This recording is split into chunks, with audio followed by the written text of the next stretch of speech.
color often suffer disproportionate harm from environmental crises. But how does the environment shape intelligence and IQ? A new book by Harriet Washington looks at this issue. It's called A Terrible Thing to Waste: Environmental Racism and Its Assault on the American Mind. In it, Washington argues that IQ, while a flawed metric, is a useful tool to gauge cognitive damage brought on by environmental hazards. When we sat down with her, she said the negative effects of environmental racism can be seen in a town she writes about called Anniston, Alabama. They had been the victims of several industries and the U.S. government that had various types of noxious chemicals that were used in industry. And when the industry polluted the area, they did not inform the people, that their water, for example, was rife with PCBs. And so people were poisoned steadily over the course of decades without knowing why. Children were dying of diseases that we tend to ascribe to adults. Heart disease, kidney disease, a lot of cancers, etc. And finally, when it was found that these people were dying from diseases that were caused by chemical companies, some of the chemical companies basically pulled out of the area. There were several lawsuits, but Johnny Cochran's lawsuit did indeed get a huge settlement for them and established a health center so they could finally have these ailments addressed. But the money did not last very long. The health center had to close just a few years ago. And now these people have spent their lives there. They're living basically in a poisoned environment. I thought of it as a science fiction environment. People are growing their plants that used to be in their gardens in big plastic drums because the soil is poisoned. So it's a very, very post-apocalyptic landscape. And these people who are almost completely black people don't now have very little recourse. And it's something that's happening all across our country. And you document multiple communities that have been touched by environmental racism. And in each case, or in many cases, it's a different pollutant in different communities, but the effects are similar. Why are people of color, this is a simple question, but I want to ask it, why are people of color disproportionately affected by this? For the same reasons they're disproportionately affected by many things. It's various racist policies that have persisted for decades, and in some cases centuries, have herded them into areas where they are exposed to toxins. Segregation is a factor in many urban areas. In Baltimore, black people live in certain parts of the city because they can't go elsewhere. When lead was found to be devastatingly harmful, and it was harmful to everybody, white and black people, when that was found to be the case, whites were able to go to the suburbs to housing that had never been exposed to lead and live away from the hazards. But black people were not allowed to move into suburbs. They weren't allowed to move into white communities at all. They were trapped in these areas where they tended not to have ownership of their homes because of redlining and other racial policies. So they did not have the force that a homeowner might have in terms of forcing some kind of government action. So a lot of racial policies conspire to create communities that are relatively powerless and have been concentrated in areas that are harmful. So you went into your research, of course, knowing that there were some disparities, and I gather wanting to unpack them a bit more. But what was the most surprising thing you discovered in doing this work? I was most impressed by the fact that one argument that industry and the chemists and scientists that it employs to defend itself, one of their arguments is that very often we're talking about very small exposures. For example, they'll point out that you're so worried about this exposure to PCBs here, but we're talking about one drop in 118 bathtubs full. Clearly, that's not a problem. Sometimes it is a problem. Scientists have sometimes made assumptions about thresholds when thresholds don't exist, or assuming that there has to be a certain level of exposure to create harm. Overestimating the amount of exposure Exactly. that could be harmful. Yes. So the thing is that for fetuses and very young children, one drop in 118 bathtubs full can indeed be harmful. They have this exquisite vulnerability caused by the fact that their brains are still forming and there are developmental windows. For example, axons migrate on a certain day. A certain brain structure is formed on a certain day or a certain week. If they're exposed to a tiny, tiny bit of chemical any other day, it might have no effect at all. But if they're exposed on the date when that particular structure is being built, it can be a devastatingly harmful effect. So that surprised me, how commonly it is that very low doses can be extremely harmful to the developing fetus. I knew it happened. I didn't know it happened so often. But you say there is a glimmer of hope in that if we do collectively work together, some of these problems can be fixed. What are some of the most important changes you would like to see in terms of public policy? We have to stop the rollback of EPA policies. Under the Obama administration and earlier administrations, we were starting to make real progress. When the current administration took office, there were only 4 chloralkali plants left. The others had been closed. These spew a great deal of mercury into the atmosphere. They were slated to close, but the EPA under Trump decided not to close these plants. A few days ago, the EPA under Trump decided to stop surprise inspections, which is going to, of course, diminish their effectiveness. So we're rolling back the progress that we had made. Then we have to reevaluate the way we test chemicals. In the European Union, you have to test a chemical that's going to be used in or near humans for its effect on human health before you can market it. In this country, we market the chemicals and only begin testing after complaints that people have been harmed. And one of the things corporations tend to say is that it's so expensive to do these tests. There are things more important than money. Right now, 23 million IQ points are lost every year in children from exposure to lead. And how do you put a price on that? That's Harriet Washington, author of the new book, A Terrible Thing to Waste, Environmental Racism and Its Assault on the American Mind. Thank you so much. Thank you for having me. Context of White Supremacy. Gus T. Renegade in for another broadcast, hopefully to share constructive information on the system of white supremacy. Today's date, Thursday, January 9, 2020. So I have been told. Reading is more important than watching television, and a major point of contention on our broadcast just 24 hours ago with Professor Andrea Freeman down in Hawaii, 2-hour time difference, was whether or not white people deliberately encouraging black females to use synthetic formula as opposed to breastfeeding when it is almost unanimously agreed upon by scientists that breastfeeding is best. Is this chemical and biological warfare? Professor Freeman had to think about it. She wasn't sure. She was unequivocal, even after writing this book. Skimmed. To follow that with our debut session on A Terrible Thing to Waste, Harriet A. Washington should be familiar to C.O.W.S listeners. I have raved about medical apartheid for a long time. We read it in the book club way back in 2016.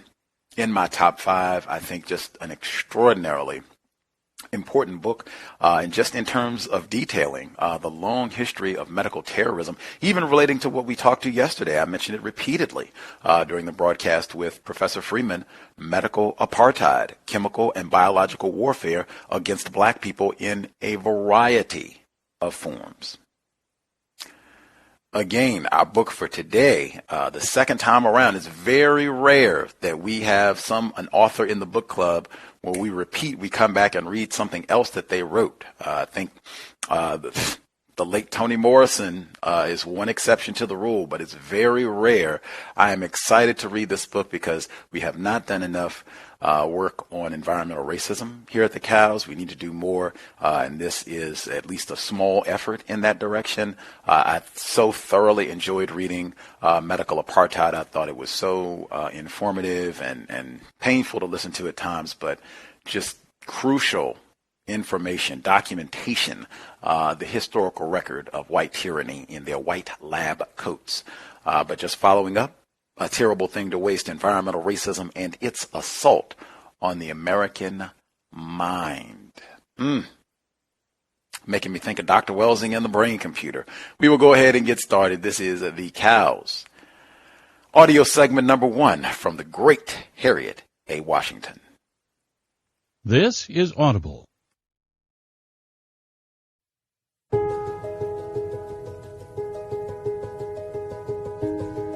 Hachette Audio presents A Terrible Thing to Waste: Environmental Racism and Its Assault on the American Mind. Written by Harriet A. Washington. Read by Ron Butler.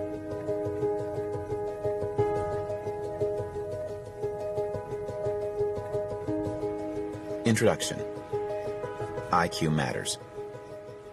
Nature has color-coded groups of individuals so that statistically reliable predictions of their adaptability to intellectually rewarding and effective lives can easily be made. William Shockley, Models, Mathematics, and the Moral Obligation to Diagnose the Origin of Negro IQ Deficits. Review of Educational Research. Long before William Shockley's 1971 assertion that the intelligence of Americans is innate, inherited, and permanently stratified by race, the 19th century scientists known as the American School of Ethnology had trumpeted the same belief, sans statistics. Their assertions were preceded by a long, data-free history of speculation by Europeans on the lower intelligence of Africans and their descendants, speculation that had traditionally supplied a rationale for enslavement. The question of whether innate differences in intelligence exist between blacks and whites goes back more than 1,000 years, to the time when the Moors invaded Europe. Although we focus on European claims that Africans and their descendants are relatively unintelligent, some people of the African diaspora, including the scientifically adept and accomplished Moors, have returned the favor. As Richard E. Nisbet, author of Intelligence and How to Get It, Why Schools and Cultures Count, writes, the Moors speculated that Europeans might be congenitally incapable of abstract thought. But no Moors practiced science in the United States, and in 1840, the government falsified census data to support enslavement with the spurious claim that slaves enjoyed much better mental health than freedmen. Thereafter, freedom was held to be detrimental to African Americans' mental health. In 1981, Stephen Jay Gould's The Mismeasure of Man documented the long history of painstaking but rigged data collection and analysis enlisted to support the cherished belief in the innate intellectual inferiority of blacks.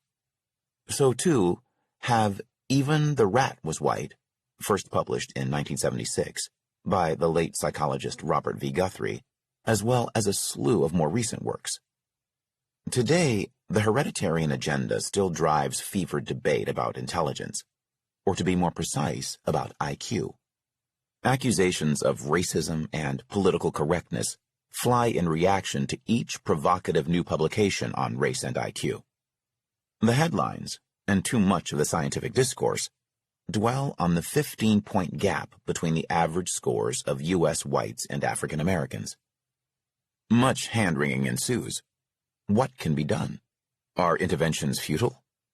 In the end, this very public and very political drama drives a false perception of genetics as the chief factor determining IQ. And the sniping between hereditarians and their critics has accomplished nothing except a great deal of harping on the prohibitive expense and futility of intervening to close the gap. After all, hereditarians argue, nothing can be done to correct the innate, genetically dictated, lower IQ status of African Americans. In tones of infinite regret, their screeds and interviews insist that devoting resources to closing it would be a quixotic and irresponsibly expensive task. The racial IQ gap is impervious to treatment and here to stay. This bleak prospect is not supported by the facts. Salt of the earth. Consider that in 1924, the United States closed another 15-point IQ gap with a single, cheap step. We added iodine to salt. The government didn't set out to increase IQ. That was a happy accident. The consequence of a program intended to address nutritional deficiency diseases, chiefly goiters, that are caused by insufficient iodine in the diet. Before 1920, whether or not your diet contained sufficient iodine depended largely on where your water came from. Seawater, for instance, is rich in iodine, which is fortunate for countries like Japan, which has some of the world's most iodine-rich water and boasts one of the world's highest average IQs. But in a place like Michigan, where the natural water supply was largely runoff from iodine-free glaciers, much of the water and soil in which vegetables grew lacked iodine. This deficiency heightened the rates of goiter, an enlarged thyroid that causes an unsightly lump in the neck. Goiters are rarely life-threatening, but some require medication or surgery. For just a few dollars a ton, adding iodine to salt, in the form of potassium iodide, greatly lowered the incidence of deficiency and goiters. But during World War II, when a new crop of Air Force recruits was tested with the Army General Classification Test, scientists noticed a pattern. Men from low iodine areas who showed improved thyroid health also scored substantially higher on the intelligence test. It turns out that iodine deficiency is an unrecognized cause of mental retardation, especially, but not exclusively, in unborn children. Now we know that iodine bolsters healthy brain development because it is an essential component of thyroid hormone, which helps to direct the complex development of the fetal brain. Yet iodine deficiency remains the world's leading cause of preventable mental retardation. Prenatal iodine deficiency, as well as deficiency in adulthood, leads to compromised intelligence as measured by IQ testing, especially in the developing nations that report some of the world's lowest IQ scores. In 2007, Kul Gautam, the deputy executive director of UNICEF, announced, "Today, over 1 billion people in the world suffer from iodine deficiency, and 38 million babies born every year are not protected from brain damage due to IDD. Almost 1/3 of the world's population has too little iodine in its diet. And the problem isn't limited to developing countries. In Europe, iodized salt is still not the norm. Moreover, the health-conscious trend toward reducing salt intake has lowered iodine intake as well. So has the gourmet penchant for natural sea salt, which does not contain iodine. Within the United States, African Americans suffer the nation's highest level of iodine deficiency. According to the government's National Health and Nutrition Examination Survey, NHANES data for 2005 to 2008, African Americans' urinary iodine reading of 137 micrograms per liter is lower than that of Mexican Americans at 174 micrograms per liter and of non-Hispanic whites at 168 micrograms per liter. No separate data are given for Native Americans or other ethnic groups.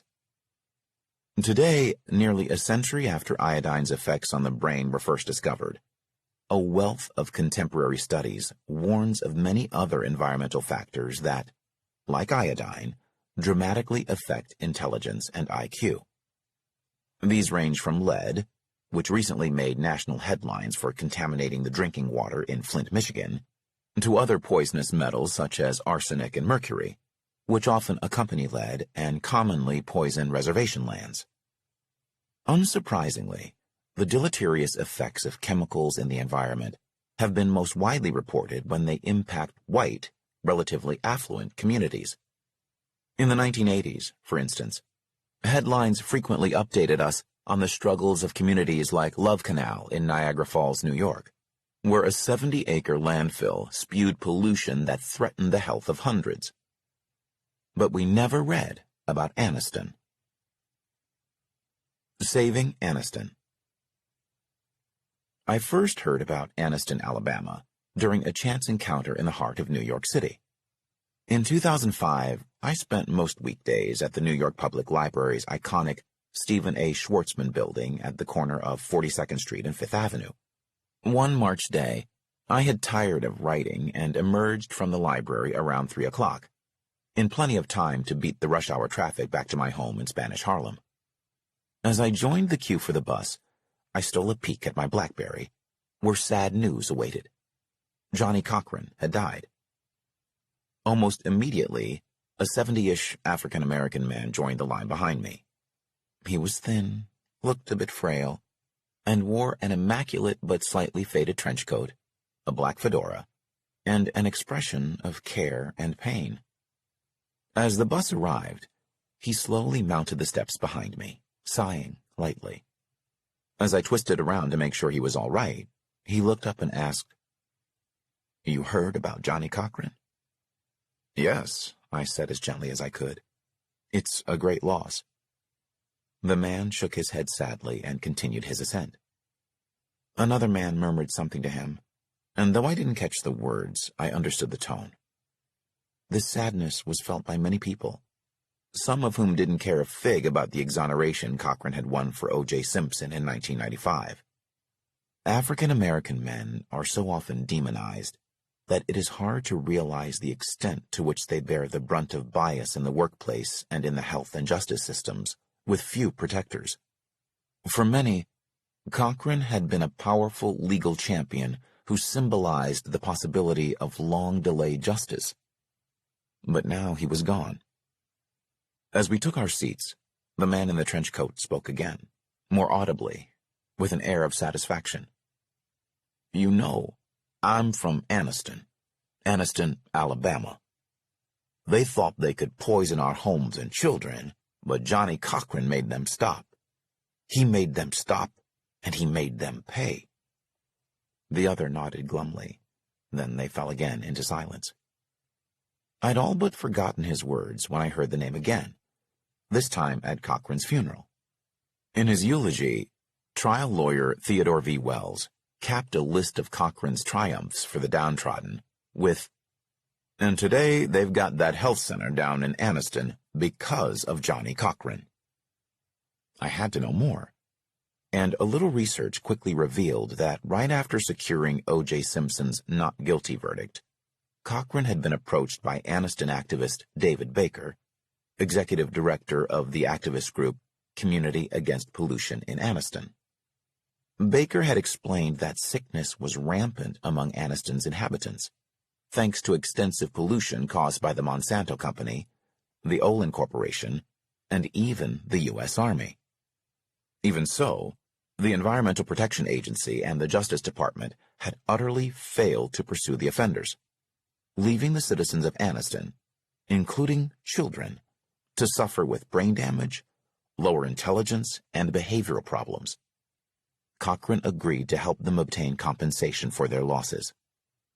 He kept his word, organized a class action suit, and procured for the victims the largest settlement ever won in the United States, including $50 million for a health clinic to address their rampant cancer, liver disease, and cognition problems such as memory loss. As I read transcripts related to the suit, I was struck by Cochran's exclamation, "There is always some study, and they'll study it to death. Then 30 years later, you find out it's bad for you. We know it's bad for us right now." In language that everyone can understand, Cochran was expressing an important precept that we have long shunned in the United States, called the precautionary principle. Poisoned mines. Approximately 60,000 industrial chemicals commonly used in the United States have never been tested for their effects on humans. In our country, safety tests are undertaken only when a chemical is suspected to be harmful. But even then, definitive findings are elusive, and it sometimes takes years or even decades of expensive research for them to emerge. Meanwhile, the standard of proof demanded by the industries that use and disseminate these chemicals is sometimes so high that masses of people suffer their effects in the time it takes to sufficiently prove their harmfulness. In the case of lead alone, the Environmental Defense Fund has noted that thousands of children were poisoned at a cost of $50 billion to the nation, while we awaited sufficient proof to take action. As Cochran suggested, there is a better way. The European Union, for instance, requires human safety tests before any new industrial chemical is unleashed into the ground, atmosphere, and neighboring communities. It subscribes to the precautionary principle. In plain English, it is better safe than sorry. Because we have ignored this precept, lead poisoning has cost our country a staggering $50 billion. But it has also cost our nation something far more precious: 23 million lost IQ points every year. And this frightful cost is the subject of this book, which discusses a specific, devastating, and all but unregarded injury that environmental poisoning inflicts on communities of color: the loss of intelligence and the malignant flowering of behavioral problems that destroy lives and human potential as effectively as cancer and lung disease, but with far fewer alarms raised. IQ tests measure this loss of cognition, imperfectly, to be sure, but in a useful manner. The catalog of industrial chemicals known to erode intelligence is extraordinarily long, and many others are suspected of changing how well we think. In the chapters of this book, I reveal them. I delve into the deleterious effects of exposure to the witch's brew of chemicals, including PCBs, BPA, phthalates, volatile hydrocarbons, and more, that afflict adults, children, and the unborn within the nation's communities of color. I will discuss the cognitive costs of brain-hobbling microbes, and, of course, exposure to heavy metals such as mercury and lead, which is blighting lives in the ongoing Flint water crisis.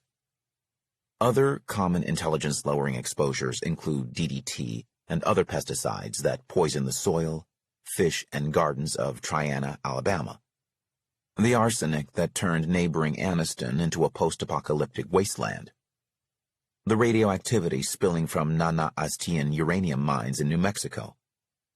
The PCBs of Afton, North Carolina. And even the air pollution of Spanish Harlem.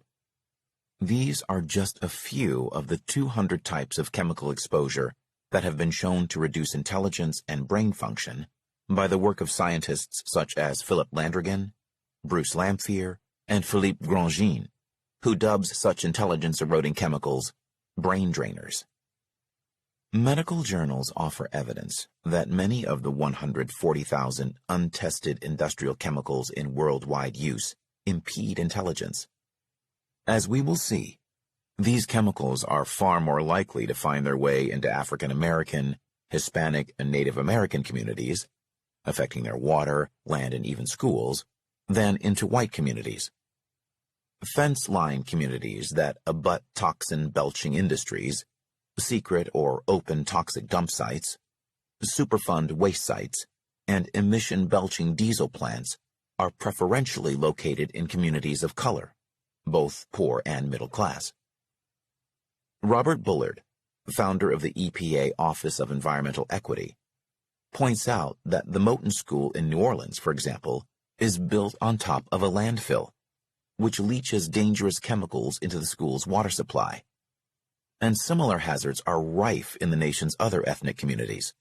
In South Camden, New Jersey, schools and playgrounds are located on the waterfront alongside heavy industries of many kinds. Almost 2/3 of the children in that neighborhood have asthma.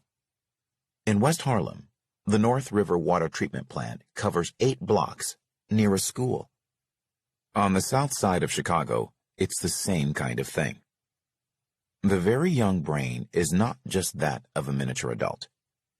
Fetal and infant brains are exquisitely sensitive to environmental poisons, especially ill-timed ones.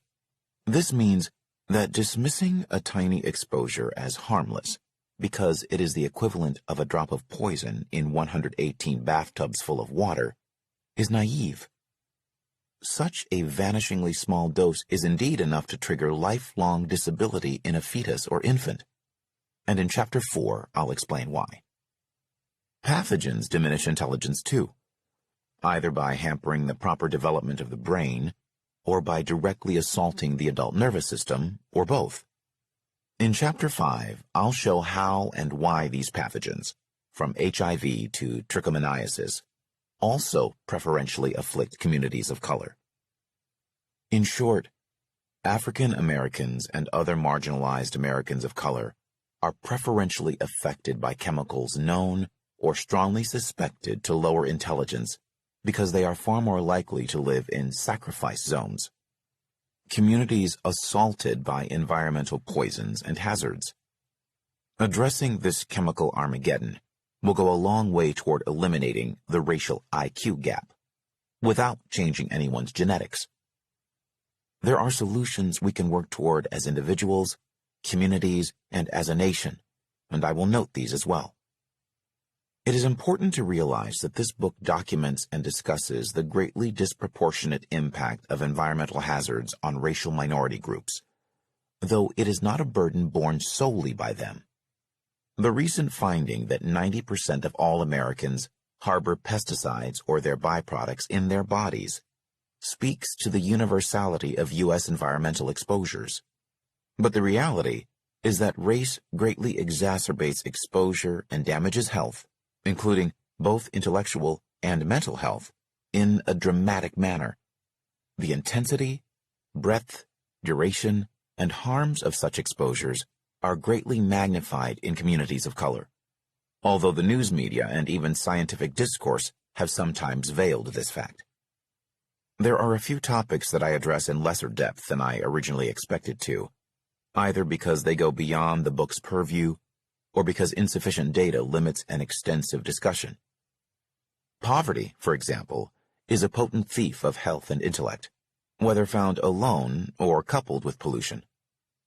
But although poverty likely potentiates disproportionate exposure to toxic environments, teasing out its influence, independent of poisonous exposures, requires research that has yet to be concluded.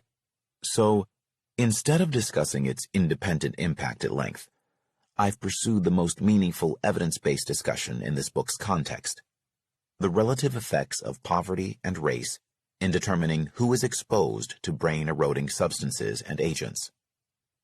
This introduction and various later chapters address the cognitive harms of environmental agents on poor whites to the extent possible, based on the available data. However, my ability to do so at length has been limited by the fact that publications on this group tend to focus on detrimental physical effects rather than cognitive ones. I was similarly disappointed by the dearth of data on farm workers' exposures, even by the government agencies responsible for protecting their health. The Latino laborers, and on the East Coast, African-American migrant workers, suffer greater proximate exposure than do most other Americans, but this cannot be quantified and analyzed without sufficient data. Although this book discusses the effects of biological and psychological stress and cognition, it does not devote a lot of space to stress as an independent factor in cognition, which lies beyond the purview of a volume on poisoning wrought by the physical environment.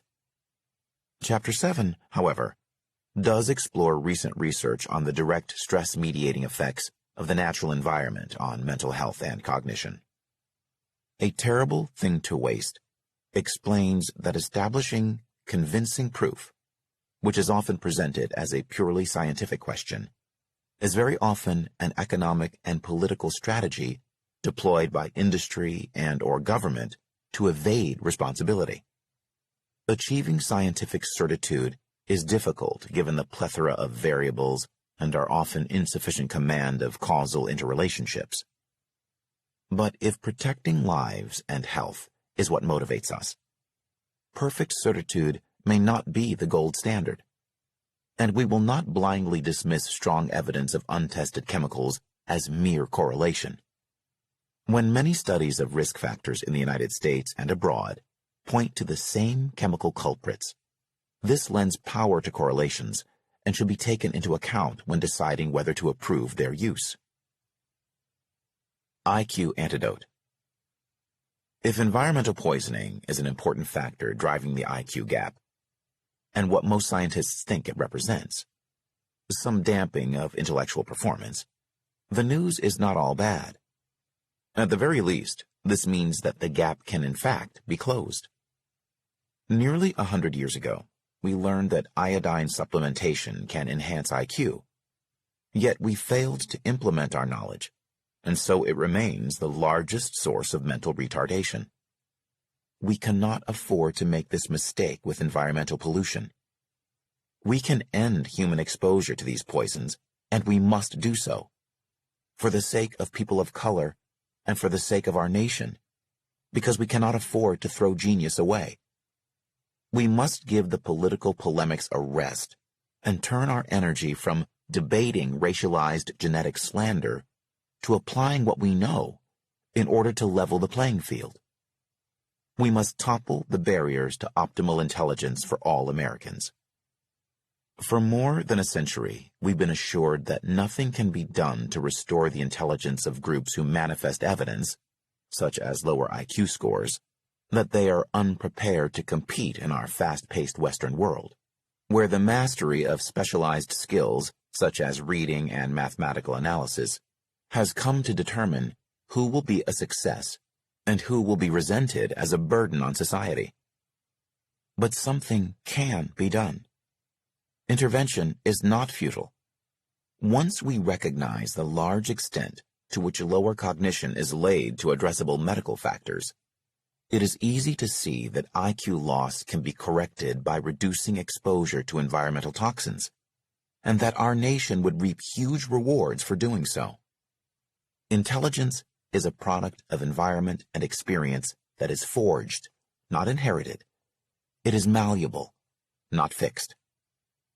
By eliminating pervasive lead, mercury, hydrocarbons, industrial chemicals, prenatal exposures to alcohols, and even exotic pathogens like red tide algae poisonings, worm infestation, and trichinosis, we can save the assailed brains of untold people of color. As a bonus, by using techniques ranging from heavy metal and toxin abatement to educational enrichment to laws against industrial pollutants, we'll increase the health of our nation as a whole, and likely also help address the dangerous effects of dire poverty. U.S. government action will also be necessary. A federal mandate could remedy the disproportionate racial exposures that hobble cognition. Closing or updating the last 4 mercury-based chlor-alkali factories in America, for instance, would save an estimated $24 million in economic productivity that is currently lost due to the human effects of mercury pollution. Unfortunately, the Trump EPA is moving in the opposite direction. In the waning days of 2018, it took aim at the Mercury and Air Toxic Standards, MATS, which under the Obama administration had funded the $18 billion cleanup of mercury and other toxins from the smokestacks of coal-fired power plants. After a required 60-day comment period, the EPA seeks to rescind the act, which it deems not necessary, although it and similar efforts have reduced mercury from coal-fired plants by a heartening 85% over a decade. The national debt. Somehow, the misperception has arisen that lowered IQ in ethnic enclaves affects only the people who live in them. However, as developmental toxicologist Bruce Lamphere has shown, a small 5-point decrement in collective IQ not only drags down the average intellect of a nation, it slashes in half the number of people who fall into the gifted category, while swelling the population of the mentally retarded or intellectually disabled by an additional 3.4 million. The IQ gap's persistence in the United States is part of the reason our intellectual rankings lag behind other Western societies with fewer resources. We rank on par with countries like Estonia and Poland, while top scores go to Japan, Australia, and Scandinavian countries. Some question how critical IQ is. We've long known that IQ measurements in the United States and around the world are dramatically biased. We also know that it is not possible to administer the test in a manner that gives meaningful comparisons across a wide variety of cultures. Beyond this, the meaning of intelligence varies from culture to culture. It is multifactorial, and IQ tests provide an admittedly limited and biased measure of achievement, not the oft-touted innate ability. In the context of this book, which focuses on the United States, it is exactly this testing of achievement that imparts some meaning to IQ tests. Christopher Eppig, Ph.D., director of programming for the Chicago Council on Science and Technology, muses, "In the United States, the ability to use technology, to read and to use numbers is important, and IQ tests measure these well. In other, less technological societies, lower IQ scores may reflect the fact that reading and calculation are less important and less frequently practiced. I don't know how predictive IQ is of your success as a good hunter-gatherer or farmer," notes Brink Lindsay, author of Human Capitalism, How Economic Growth Has Made Us Smarter and More Unequal. "But it predicts whether you'll be a good office worker. Our nation has relatively few job openings for farmers. In today's technological society, the species of intelligence measured by IQ is what's deemed most germane to success. Although IQ scores are not a consistently accurate measure of intelligence, IQ is too important to ignore or to wish away. For Americans, IQ, usually measured by the Stanford, Binet, and Wechsler scales, although there are many variants, has proven a predictor of success in school, social settings, work achievement, and lifetime earnings, while emotional intelligence scores, for instance, are far less meaningfully linked to success. The median hourly wage of workers scoring on the highest level in related literacy tests, for example, is 60% higher than that of workers scoring at the lowest level. Those with low literacy skills are more than twice as likely to be unemployed. It's true that the association between IQ and academic and material success is less strong for marginalized minority group members because racial bias strongly drives success and failure as well. White men with high school educations earn more than black men who graduate from college, for example.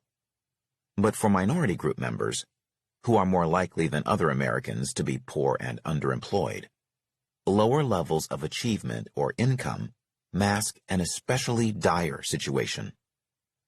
Globally speaking, the average American of any race or ethnicity is in trouble. In 2013, the Program for the International Assessment of Adult Competencies found that American adults scored well below the international average in math, reading, and problem-solving abilities using technology. 10% cannot use a computer mouse. Jacob F. Kierkegaard, a senior fellow at the Peterson Institute for International Economics, summed this up. There is a race between man and machine here. The question here is always, are you a worker for whom technology makes it possible to do a better job, or are you a worker that the technology can replace? Recent research has confirmed that IQ predicts the growth and future success of nations, too. A 2014 Malaysian university study strongly suggests that people with the highest IQs have the most powerful influence on economic development, even more than professionals engaged in research and development activities. But our unimpressive scores mean that Americans are less able than most people in other developed countries to solve problems in a technological environment. This isn't going to change anytime soon. The United States will continue to face difficulty catching up with China and India, our nation's current economic competitors, in part because state education funding has been slashed in recent years. The plea of impossibility. Yet, as some of us seek answers, futility is the common and disheartening refrain of the hereditarians, whose opinions have most fundamentally shaped the IQ debates. They claim that intelligence is innate and immutable, and insist that nothing, not better health, not education, not reducing poverty, and presumably not removing the assortment of poisons assailing the bodies and brains of children, can be done to raise the IQs of ethnic groups.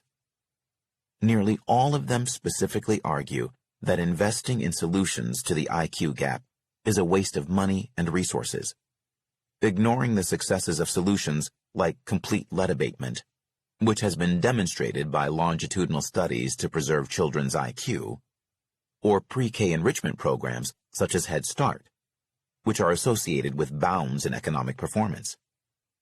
These unsupported claims of futility serve their proponents' various political agendas well, such as stemming Hispanics' immigration rather than enriching their education so it meets national standards, or explaining African Americans' second-class status as a function of their own innate limitations, rather than as a function of systemic racism.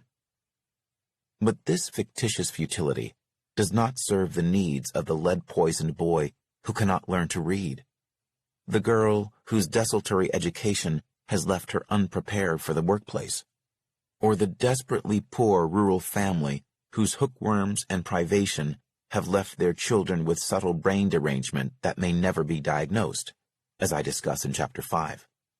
Assuming that nothing can be done is a self-fulfilling prophecy. Nothing will be done by a nation that adopts this stance. Hereditarians well understand that clinging to the notion of futility absolves them from the responsibility to act.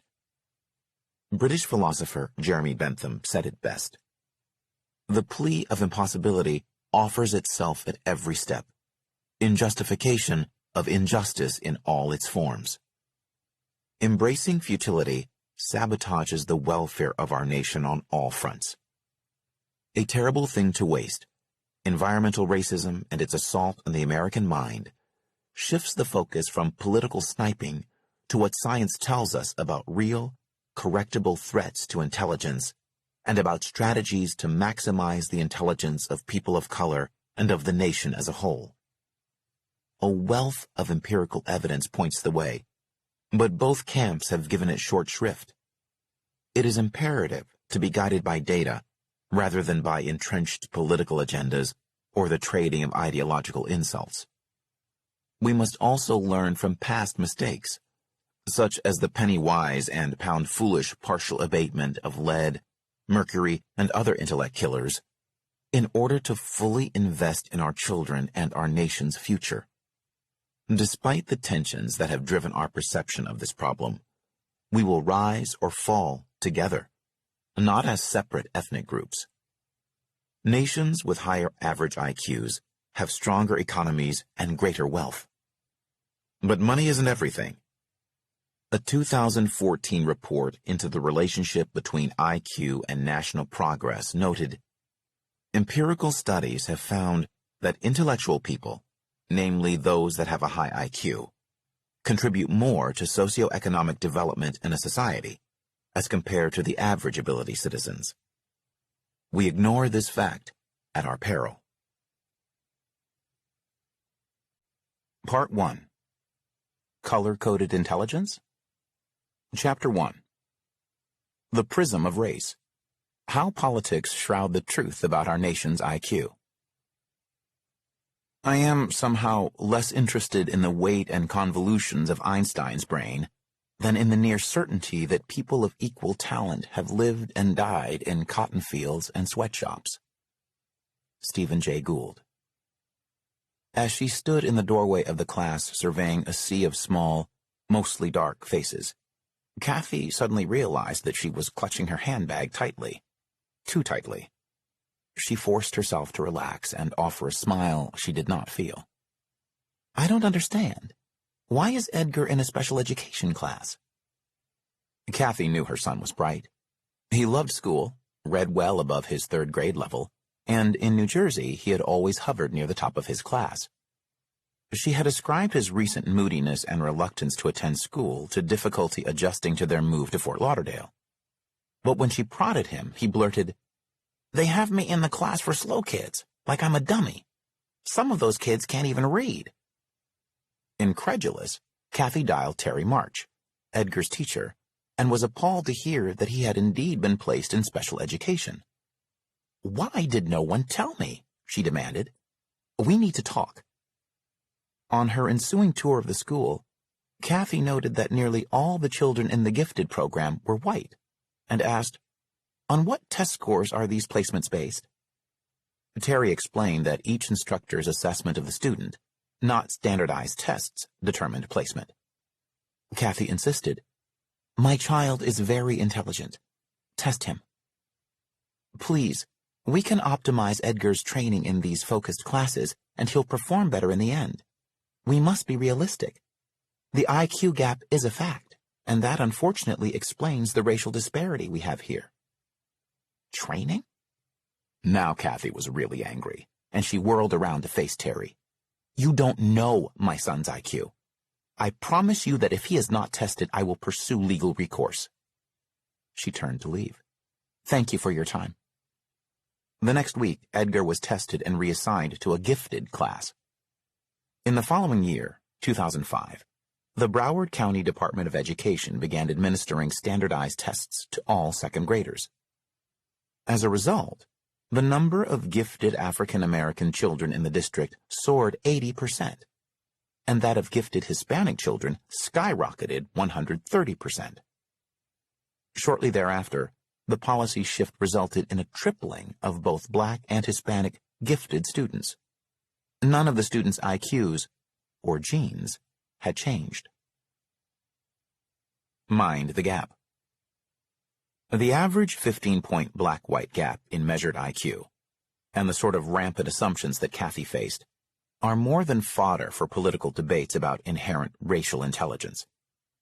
The widespread and inaccurate belief that IQ limits are innate and permanent directly affects the trajectories of lives like Edgar's, often imposing a low ceiling on an individual's opportunities from an early age, despite our knowledge of environmental risks to IQ, such as iodine deficiency. The fact that iodine deficiency was responsible for a 15-point IQ gap between residents of different geographic areas should have impressed upon us the environment's power to create the same 15-point IQ gap between U.S. whites and African Americans, especially considering the extent to which this country remains geographically segregated along racial lines. We also should have noted that addressing a damaging environmental factor is an effective tool that allows us to close the gap. Iodine deficiency is far from the only environmental condition known to lower IQ, and it is very far from the most potent.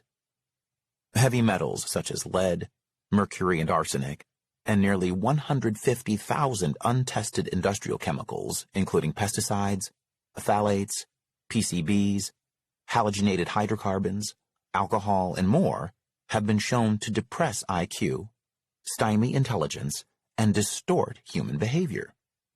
Moreover, copious scientific data documents how people of color suffer the effects of these brain poisons in wildly disproportionate numbers. Industrial waste dumps, workplace exposures, Superfund sites, and bus depots haunt their neighborhoods. The scientists are beginning to quantify these effects in a manner that supports the connection between IQ and environmental exposures in communities of color. Yet, we have largely failed to appreciate the well-documented connection between environmental exposures and lower intelligence and IQ. Certainly, we have failed to act upon it. Acknowledging the potent effect of environmental poisons on intelligence would contradict the hereditarian theories of innate, permanent inferiority as expressed by IQ scores, theories that are uncritically accepted by many. The hereditarian view of IQ dominates the national perception of IQ as a measure of human potential. As I mentioned in the introduction, hereditarianism's racially loaded position makes for grabby headlines, and those who oppose it spend a great deal of time in point-by-point refutations of arguments and insults, so that instead of promulgating a more accurate view of intelligence and IQ, we get a shrill, reductionist national conversation. This myopia robs us of a potent tool. The reduction and removal of human exposures to environmental poisons that cause damage far beyond cancers, lung disease, and other serious physical illnesses. They also damage the brain and lower intelligence, creating not only individual tragedies, but a needless collective loss of intelligence.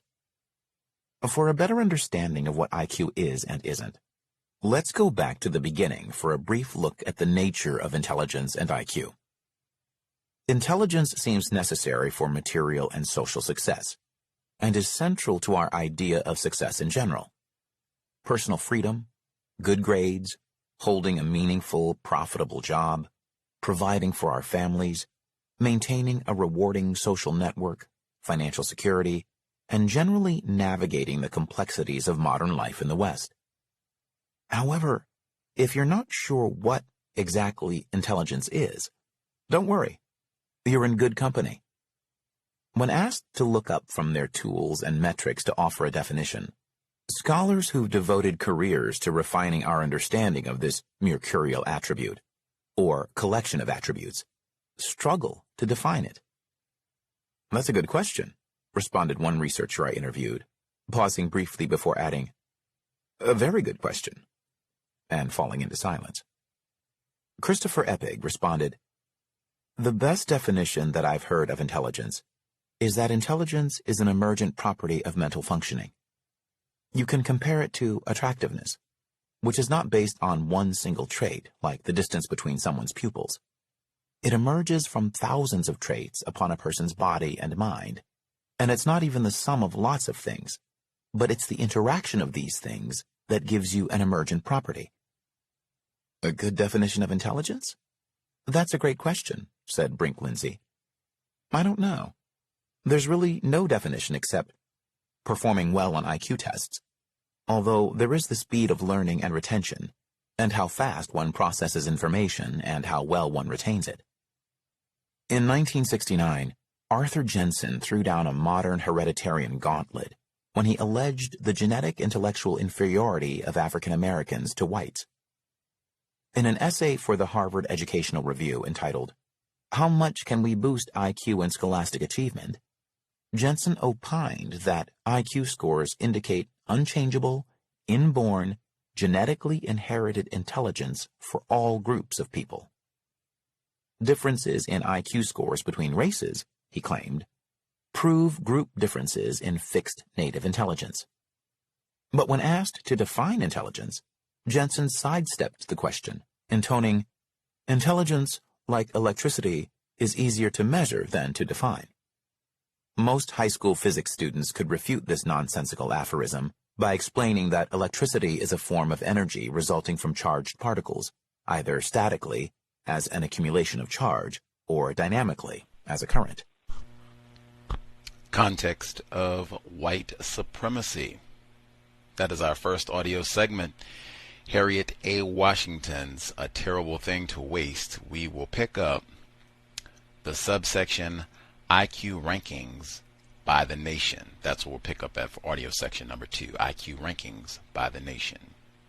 If you have questions, thoughts, comments from the first portion of the reading, the number to dial, 605-313-5164, the code 564943 pound.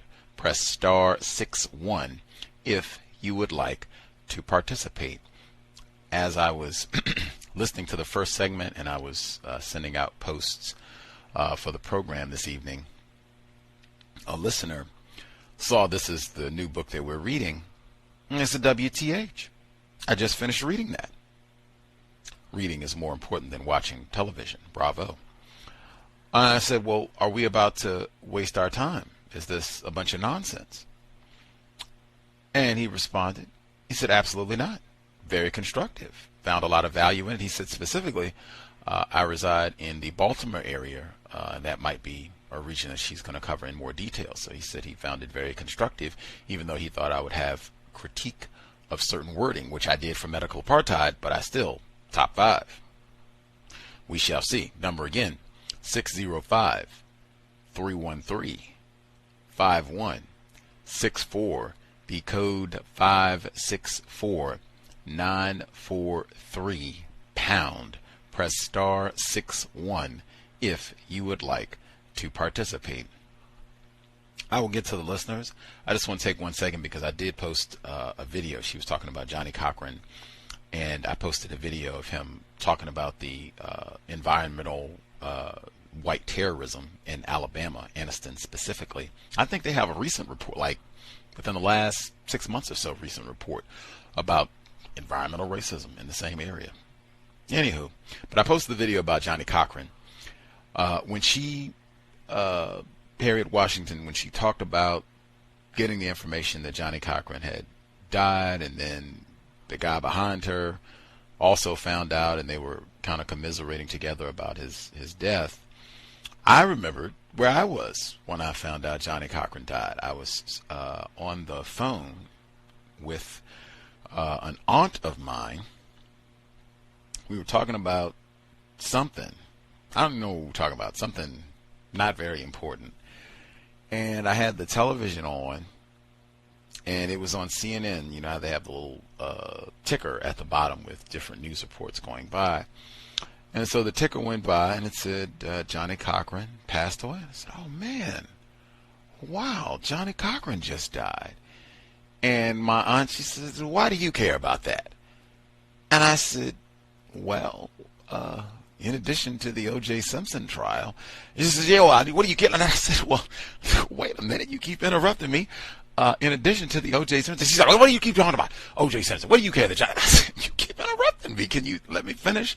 I said, in addition to the O.J. Simpson trial. She said, yeah, I know he did the. I said, oh, my Lord, what is that?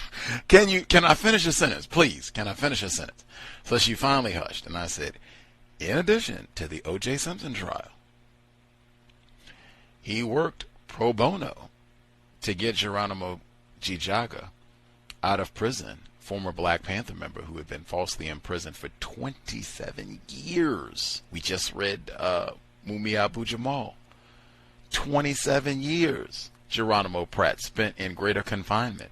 And Johnnie Cochran worked his case, and the same flagrant, blatant indictment of white supremacy racism that Harriet A. Washington talked about, like, I'm not going to sit here and pussyfoot. I'm not going to use a whole bunch of nutty metaphors. I'm not going to call it white privilege and racial bias. Call things what they are, put it that way.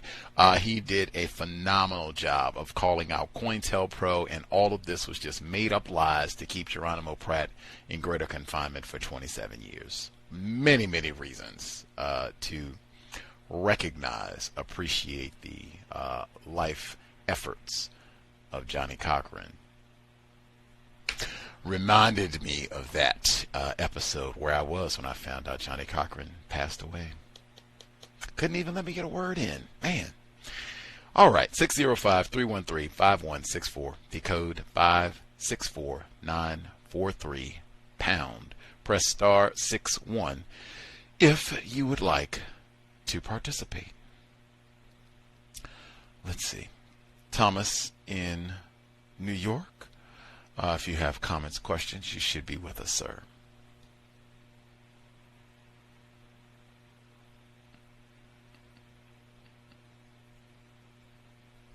You can come back to this, sir. Yes, sir. Yes, sir. Taking a few moments to get the notes together. Other folks, if you have thoughts or if you need more time, I reckon you can get it together. This is probably a book you should have. It's not super long, and it's relatively new, so might be a good one to have. Harriet A. Washington is a phenomenal author. If you've not read Medical Apartheid, you already know the next book that you should be reading. It is in the archives. You can go back and listen. Wow. One of the most in my top 5. Mentioned it all. We mentioned it yesterday. I mention it all the time. Let's see. I'll go through some of the notes that I took for the first portion. William Shockley. How could I miss that? That kind of said, in fact, the first 2 notes that I took, she starts this here book. Humankind has not woven the web of life. We are but one thread within it. Whatever we do to the web, we do to ourselves. Chief Seattle? What?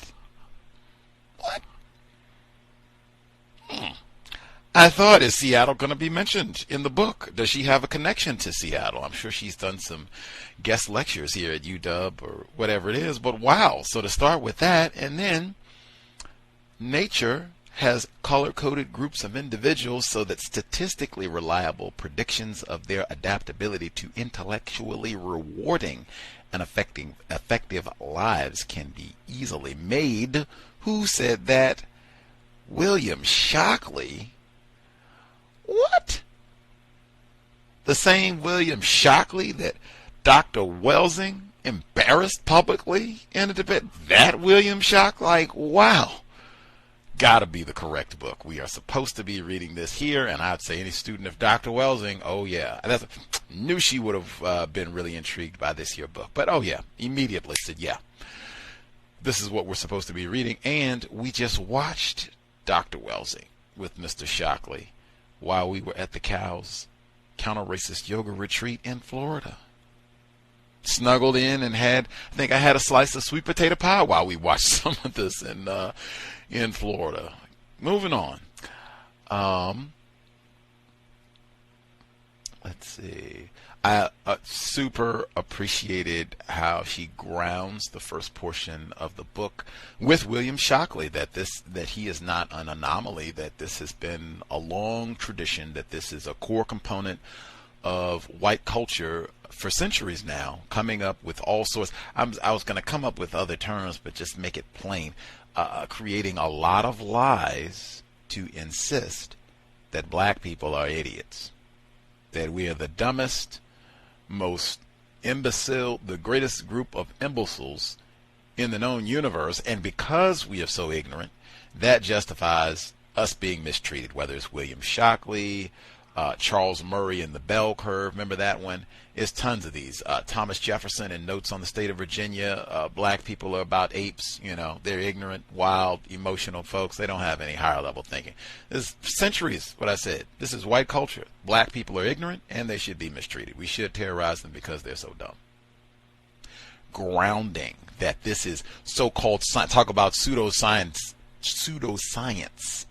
that this is the history of pseudoscience, insisting that black people are ignorant. In fact, there's so much of it that white people have written tons of books on how many lies that they have created to insist that black people are stupid and should be mistreated because they are. Incidentally, I'm always reminded of Mr. Fuller's, you don't ever jump up and down and get upset. She talks about that, people spending all this time to debate these folks and all that. You don't do that. What's the only thing I need to know? Okay, I'm the most ignorant, stupid person in the history of the known universe. I can't even spell IQ. That's true. Let's try it on. What should be done with me? And that's all you want.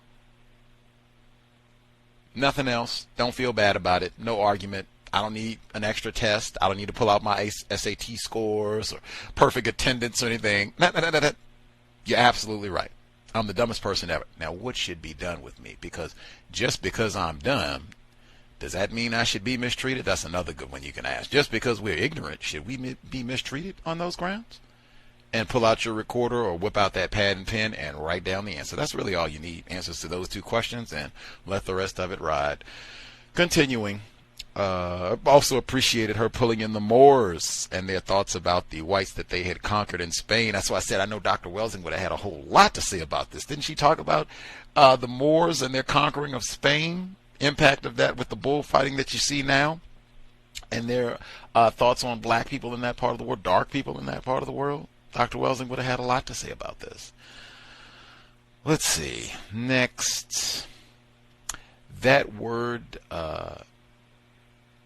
chaotic, I believe is the correct pronunciation. I'll give you the sentence. In tones of infinite regret, their screeds and interviews insist that devoting resources to closing the so-called IQ gap would be a chaotic and irresponsibly expensive task. That word specifically I just pointed out because it keeps coming up. We just saw that word in Paul Robeson. And I said then that when I see a word like that, I generally think, wow, because that's from Don Quixote. So they would expect you to have some knowledge of white literature. Writings that white people adore and might be required to read if you attend some really prestigious white colleges, which I think the author Harriet A. Washington has, or certainly if you are a English major, you probably will have to read Don Quixote at some point and write a book on it. But just use of terms like that, I generally might not be a book intended for black people, because a lot of black people don't get opportunities to go to those really prestigious schools where you might be required to read Don Quixote and write a book on it, and thus would know this term. Let's see. Well, I guess one thing that I would point out, African Americans suffer the nation's highest level of iodine deficiency. I don't think that's an accident. where she talks about something that could be corrected so easily, just with a supplement to table salt could, greatly reduce that, or eating more foods that are rich in iodine. Broccoli, that's a great one, easy one. Spinach, another great one. Getting more of those great green leafy vegetables in your diet, that might help also. But anywho, one major point, and I think I said this in Medical Apartheid, you can check the archives, again, Medical Apartheid, extraordinary work, in my top 5. I'm so glad that I read it. And in fact, I think I said repeatedly, it was an extraordinary privilege to read that book on the C.O.W.S book club with everybody and to get their comments. It was my first time reading it, and it was for a lot of other people too. Just what an experience. That being said, I did say, man, we are cutting white people some slack. Because remember, if you read that book, she talks about at the beginning her painstaking years of research to compile Medical Apartheid. She started bumping into white people who were not supportive of her publishing a book about the history of white people terrorizing black people in their white lab coats. And in fact, they would say things like, I don't know if you should publish this. I don't know. I don't know what you're doing here. What are you trying to say here? I don't know, Harriet. She has quite a few of those stories at the beginning of the book. I remember talking about that, and that's not understanding what it means to be white. White people are not interested in maximizing the intelligence of black people. In fact, Azor Savage, guest on this here program, she's listened in many times. When I heard her speak here in Seattle, she said that she would talk to white people. And they said, man, I believe white children have a right to better education than black children. They're not interested in maximizing the intelligence of little black girls and little black boys. They have no interest in that at all. They have no interest in closing the IQ gap. What is the bell curve? Bestseller, Charles Murray. You Negras are inferior, and that's that. And even if you're not, you're still a Negro, so what? So we're dominated. We're not interested in cleaning up any of these sites. All of this is deliberate. That's what we talked about yesterday. This is chemical and biological warfare. That is one thing that I would say. Either this is true or it's not. Either Gus T is here talking nonsense, being in error, giving out inaccurate information, or this is logic. This is deliberate. This is not happenstance that, oh man, you all got radon here. Oh man, you all got lead contamination here. Oh man, you all whatever. It just felt, oh man, you got a bus depot here. Oh man, your elementary school was built on top of a landfill. Oh, this is going to have ramifications for centuries. Oh, that's not an accident. That is deliberate. That's not racial bias. That's not a whoops, we didn't understand or we didn't grasp. Chemical and biological warfare. And that is huge. If that is true, then this would sound substantially different. It would not be, oh, if they just recognize this and it'll be in everybody's interest to make these changes because black people, if they are maximized, their intelligence will contribute to the betterment of America and the country. That's not how white people think at all. That 200 years of insisting that black people are ignorant, what is the definition? Dedicated to white supremacy racism. When you have that understanding, if that's true, again, might not be, but the evidence seems to be overwhelming in that direction. The problem is still here. That's what the theme of the book. Things are getting worse. It's not getting better. Donald Trump is getting worse, and it's going to be 4 more years of that, as I said. If that's true, that this is all deliberate, that this is chemical and biological warfare, this book would sound different. It would be, this is being done deliberately, and this is going to continue to be done, not just even if Trump gets another 4 years. This is going to be forever. It doesn't matter who's in the White House. That's what the system of white supremacy means. Until we correct this problem, white people will be committed to these sort of programs forever, toxifying and making sure that your brain computer has been completely impacted so that you're not able to think at an optimal level. Important one. Continuing. The Johnny Cochran. Yeah, I thought that was so important. I think so many, even that right there, for the amount of things that Johnny Cochran did, that it's all boiled down to O.J. Simpson, and we hate his guts. Not, oh wow, Johnny Cochran was a titan against environmental racism before that was even an in vogue thing. Forget Greta Thunberg. Johnny Cochran did substantial work to help black people that is still assisting them to this day. And he's been dead, 15 years? Greta Thunberg wasn't even alive when this was happening. What does she have to say about black people in Alabama? What does she have to say about environmental racism?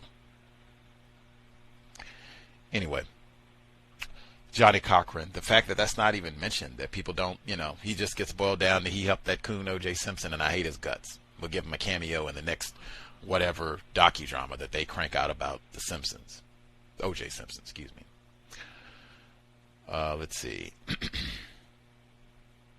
And what he talked about, or which he's labeling this, the precautionary principle, where they study it and study it and study it. That's again where I'm saying, this is not oh man, we didn't know, we had to study and it took us a long time to get our lab results. No.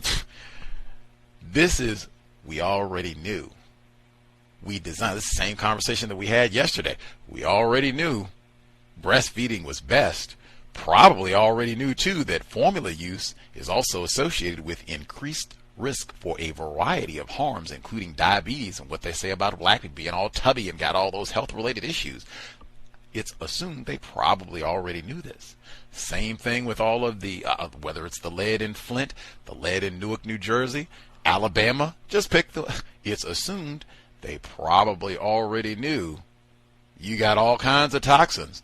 We've been dumping waste here for the last 40 years, waiting to warehouse you niggers here. That's kind of the way things go in the system of white supremacy. I could be in error, but again, I think that is important if that's what things really are, if that's what's happening here. Let's see.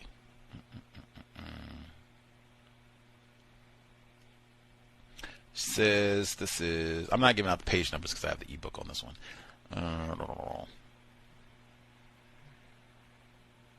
She says it's important to realize that this book documents and discusses the greatly disproportionate impact of environmental hazards on racial minority groups, though it is not a burden borne solely by them. And we have said this in the last book. I'm stopping the paragraph.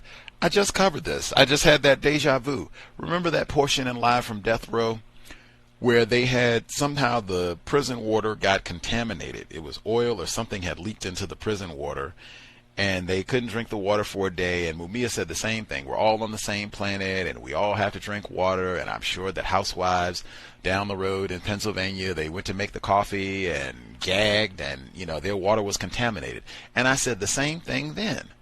It's a substantial difference between the white people and you being on death row. That white woman, oh, gag, the water's been contaminated.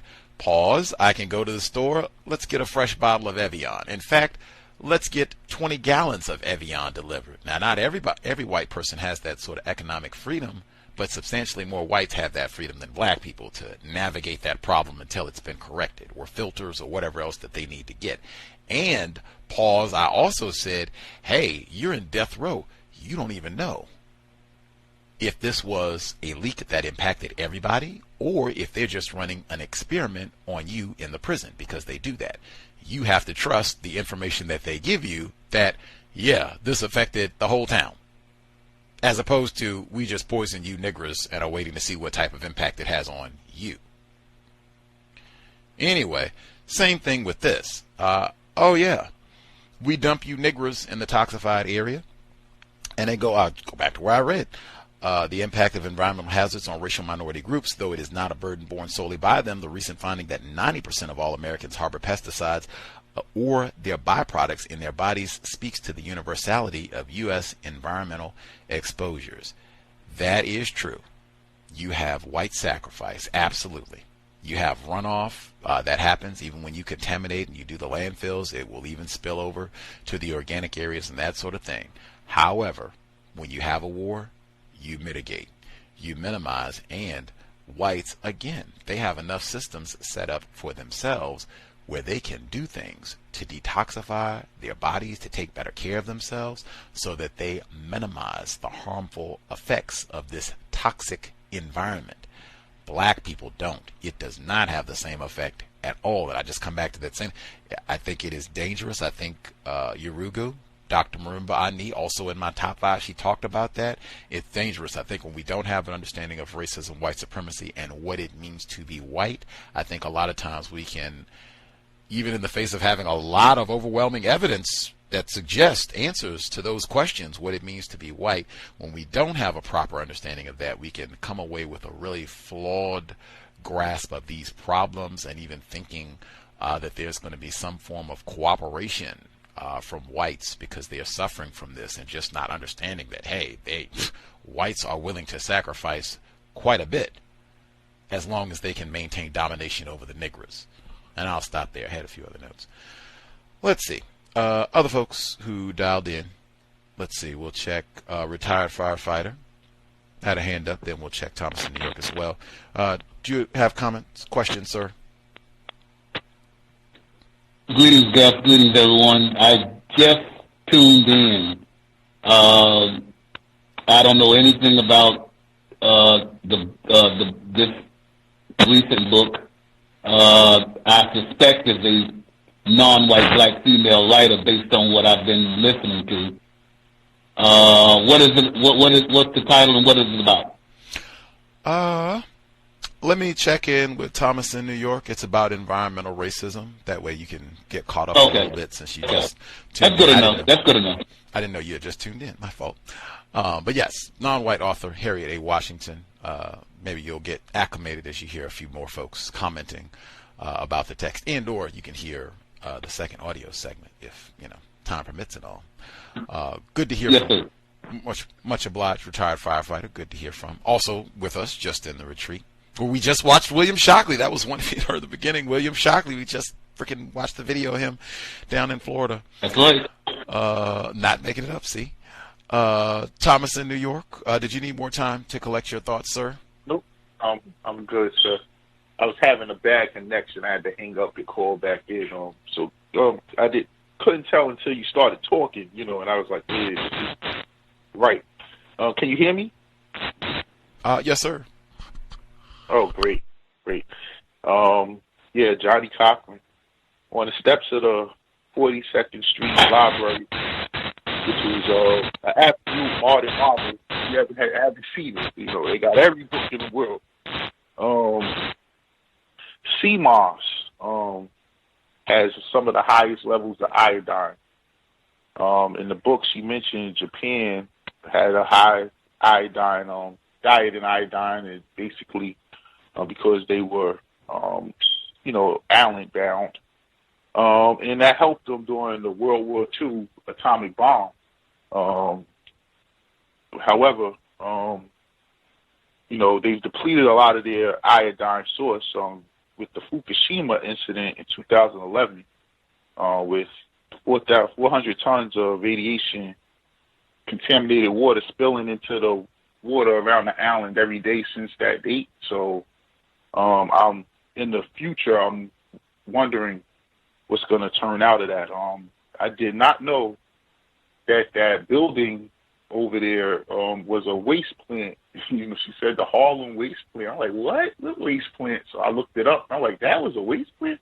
So, yeah, very interesting.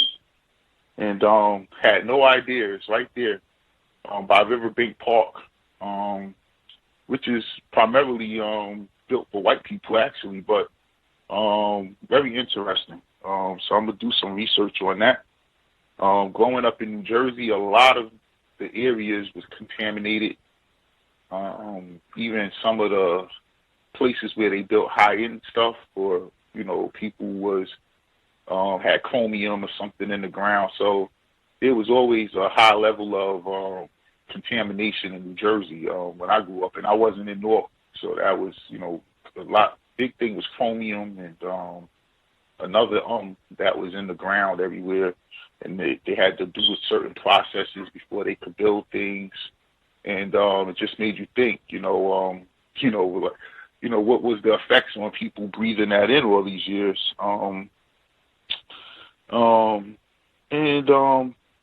another environmental thing that I noticed that's taking place now in New York, and it only seems to be in the black areas I've gone to, is the little small 5G towers everywhere, and the health effects of the 5G towers is going to be astronomical.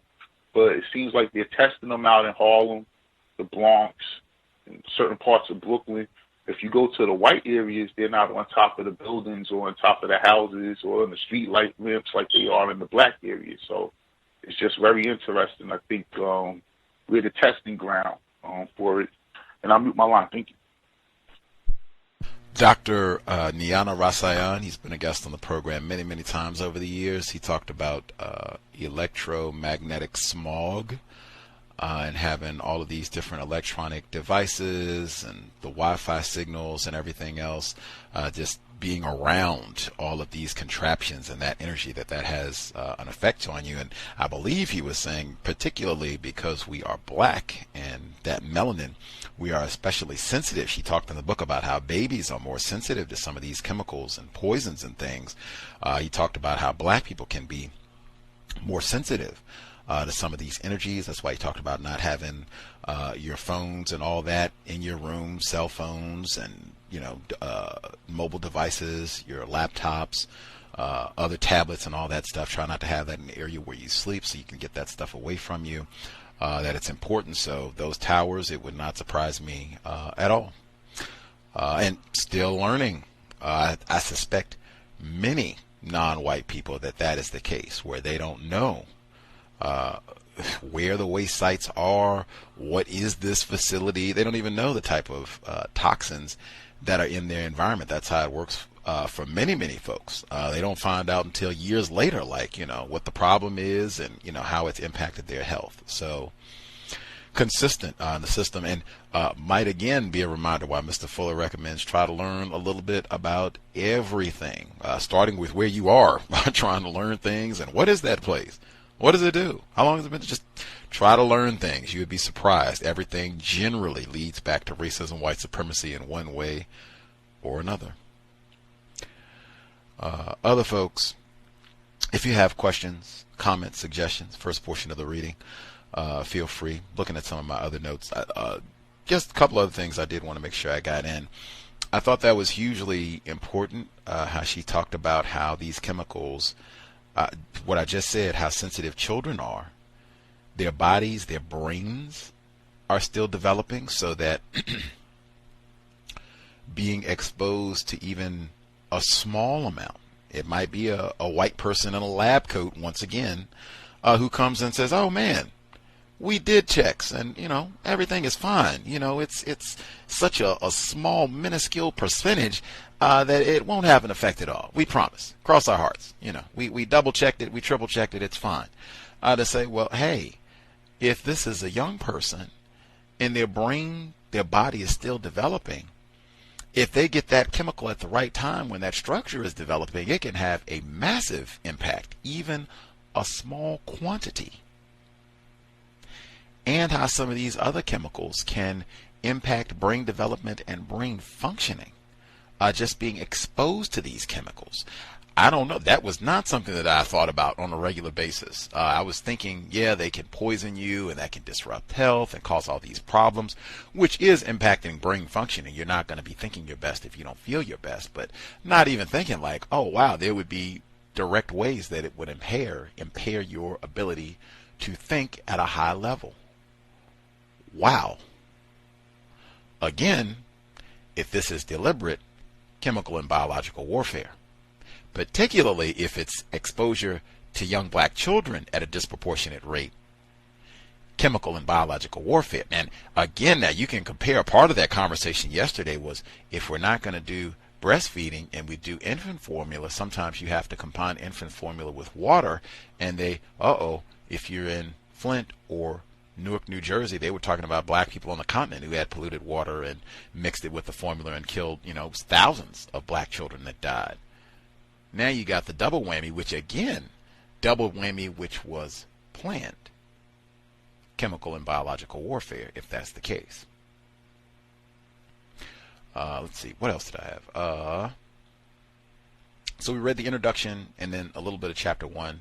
All of my notes that I read thus far, things that I highlighted, were from the introduction. And then from chapter 1, where she says copious scientific data documents how people of color suffer the effects of these brain poisons, PCBs, halogenated hydrocarbons, alcohol, in wildly disproportionate numbers. Industrial waste dumps, workplace exposures. That was another one that I hadn't really thought about, but I mean, it seemed so glaring when she mentioned it, because black people don't get all those spiffy CEO jobs where we have the highest salary and get to put our feet up on the desk on the 50th floor of the building. We get the jobs during the cleanup and that sort of thing, where you're going to be exposed to the toxins, the poisons, trash your brain. Let's see. Workplace exposures, Superfund sites, and bus depots haunt their neighborhoods. Scientists are beginning to quantify these effects in a manner that supports the connection between IQ and environmental exposures in communities of color. Some folks have even said that the type of food that you eat impacts the functioning of your brain computer. Again, if this is being done deliberately, we put them in these areas with all these poisons, and we know they won't be able to think too well. We already know we're going to be piling them up with problems and giving them few resources, and they're not going to be able to think to solve these problems because we are destroying their brains. Chemical and biological warfare. I could be in error. Thomas in New York. Yes, sir.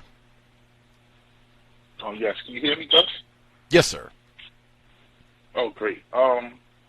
Yeah, man. I was shocked when I worked at the hospital how many people came in due to chemical exposure, not just substance, like a chemical substance that they took, but skin, all types of skin, things that was wrong with the majority black people. It was just very, interesting, and so many black people with C.O.W.S, which, I would have to clean the room in a specific type of way if I was on the beds that night. It would take like 2 hours to clean that room, if they had C.O.W.S, because everything had to be bleached. And I'm like, what is this? I never heard of this, but yeah, a bunch of chemical exposure. When I grew up in Jersey, my mother bought a townhouse. She calls herself leaving the ghetto, and she moved 2 blocks away in a gated community. But either way, that gated community was a very popular stadium called, I believe it was Roosevelt Field. And during the 70s, when I guess the decline and all that, they started dumping all this type of waste there. And that's where they ended up building this complex at. And they supposedly put something down so it won't contaminate the residents. And, these were pretty expensive houses. These wasn't, for black people per se, it's for whoever could afford them. However, each year when you walk to the waterfront, it sinks about a quarter inch. So you could see, you can't even ride your bike on the path anymore because it's sunk in this area and it's up in that area. It was terrible. And you could see the ramifications of some of this chemical stuff. But if they never built that there, like I said, the ghetto was only 2 blocks away. None of that stuff ever would have been contained. That would have just been in the air. My friends used to go down. I never went, but the older kids used to go down there before they built anything and play, hop the fence. And, it's just one of those things. And, just how much, I think this is going to be a good book because we are exposed to so much stuff that we don't even know about. Some of these chemicals were used in war, but they had to find ways to dispel them. An interesting point they made as well, and I, kind of see this happening as the push to move jobs back to the United States. The jobs we were told were moved out of the United States because the plants had some type of chemical, the United States wanted to be more environmentally friendly, so they moved all these jobs away. But now the Trump's, plan to bring these jobs back, if you look at all the areas where those jobs were, those were the ghettos back in the day. Detroit, Cleveland, where it turns out to be where, Chicago, where the black areas were. And if those plants come back, it's right back to black people being in the midst of all those environmental, chemicals and things in the air and in the water as they dispel them and everything. So I think this came at a great time.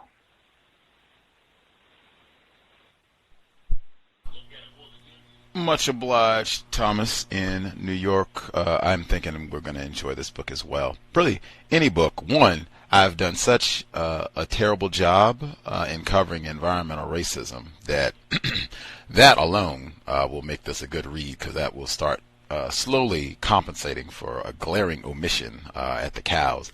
But two, just still learning. Like I said, I feel just in the introduction and the little bit of chapter 1 that we read so far, I feel like, wow, I have learned quite a bit, things that I wasn't even thinking of. So yeah, I'm excited to keep reading. And a listener who just finished this book said, oh yeah, you all will enjoy. Critique and read on. We call her from Cancer Alley, speaking of chemical and biological warfare. Irie, Louisiana, do you have commentary?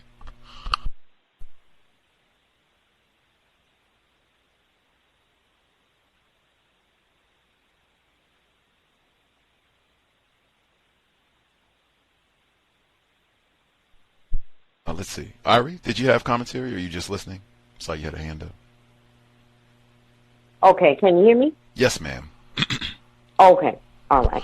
Hello, everyone. I didn't catch the actual excerpt. So what book is it that you're reading? Harriet A. Washington's A Terrible Thing to Waste. It's about environmental racism.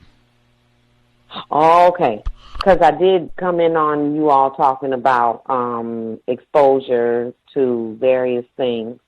What I do personally, I take selenium. It's supposed to help eliminate free radicals.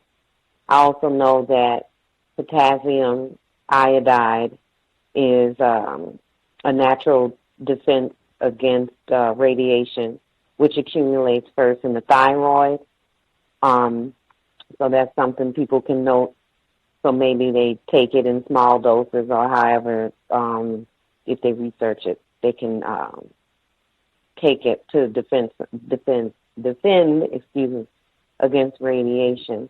When I lived in Waukegan, Illinois, a friend of mine drove around and was like, yeah, this whole neighborhood used to be a landmine. And I used to listen to Wisconsin Public Radio because I used to live at the border. All of Lake Michigan is a Superfund cleanup site. And at the top in Zion, Illinois, is a defunct nuclear power plant.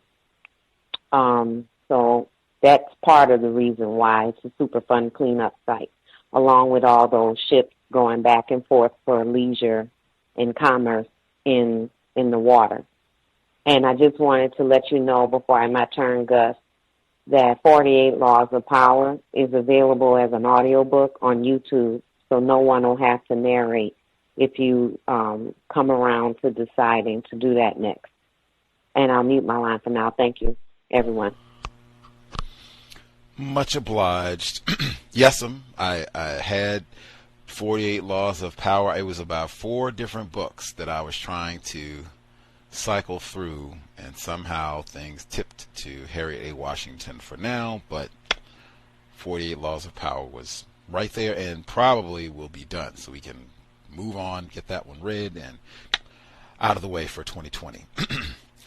Let's see. Henry in Chicago, narrator. Thanks out for helping with the narration with the Robeson book. Did you have commentary on A Terrible Thing to Waste? You should be with us, sir. All right. Can I be heard?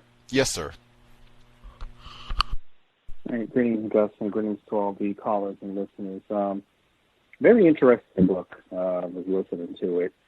I need to get it so I can follow along real carefully because I think environmental racism is very important. In particular, here in Chicago, there is a section on the south side of Chicago called the Alger Gardens. It is basically nicknamed the Toxic Donut. There's literally about 50 landfills in that area, roughly about 100 industrial sites, and I think they said there's about 100 toxic leakages, I think, in that area. And what's so interesting is, and especially during the summertime, there's a highway, the Bishop Ford Freeway, where if you drive down in that area, you can basically smell the waste from the expressway, and the landfills are like right off the expressway. So, and that area is particularly, I would venture to say, about 99 to 100% non-white residents in that area.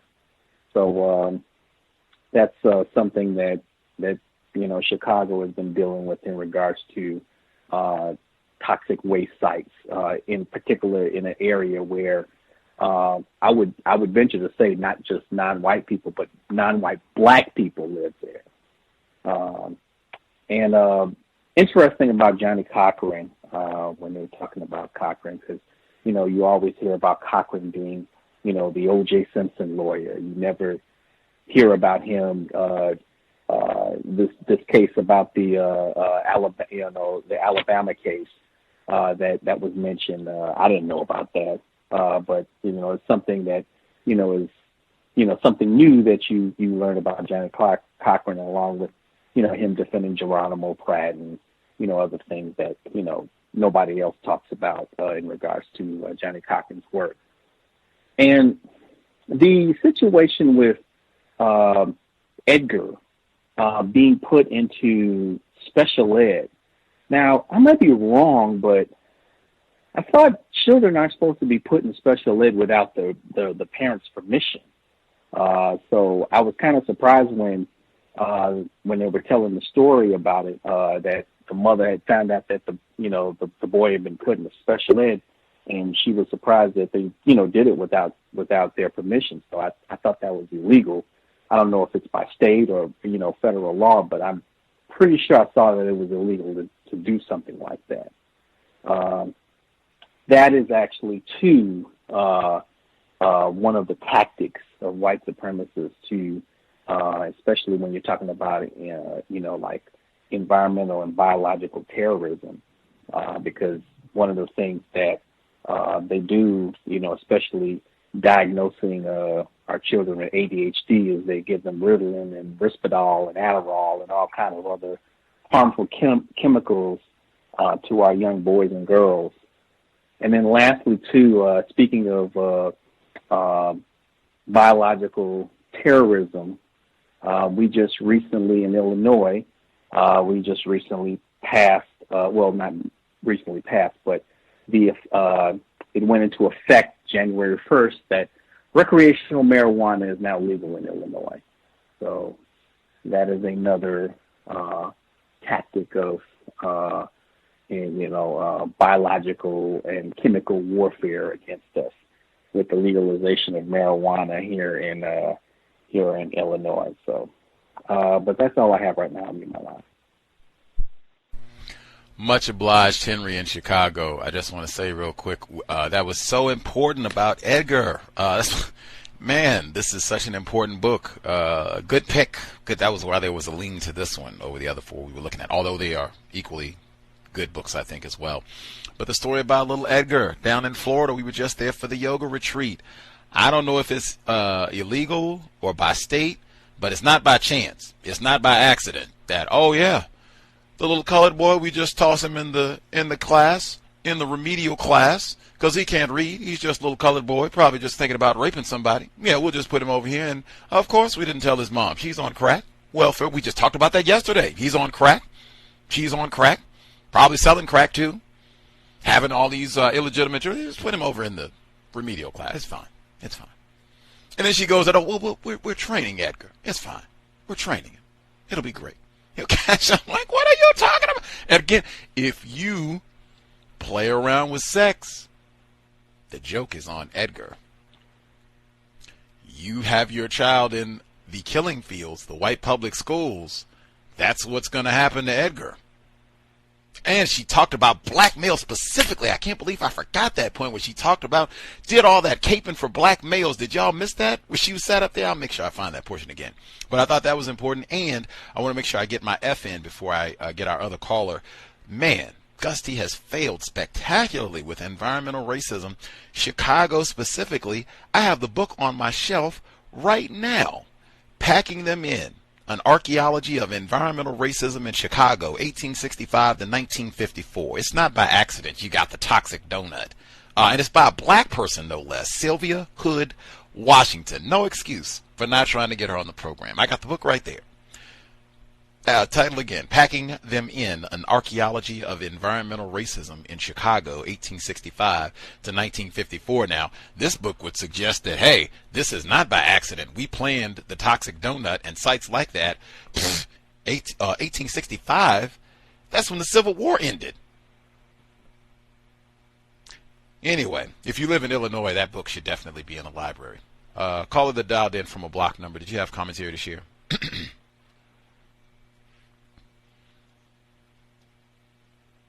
May I be heard? Greetings, Ivy. Greetings, Gus, and greetings to all the callers on the line. I already mentioned that she takes selenium, and that's a really good mineral, but I would caution her and everyone to be very, very careful. I think you're not supposed to take more than 400-something UD or something like that, but just to research what the maximum is that you should take per day. Because if you don't, and you overdose on that, you will be very, very sick, and you will be very, very sick for a long time.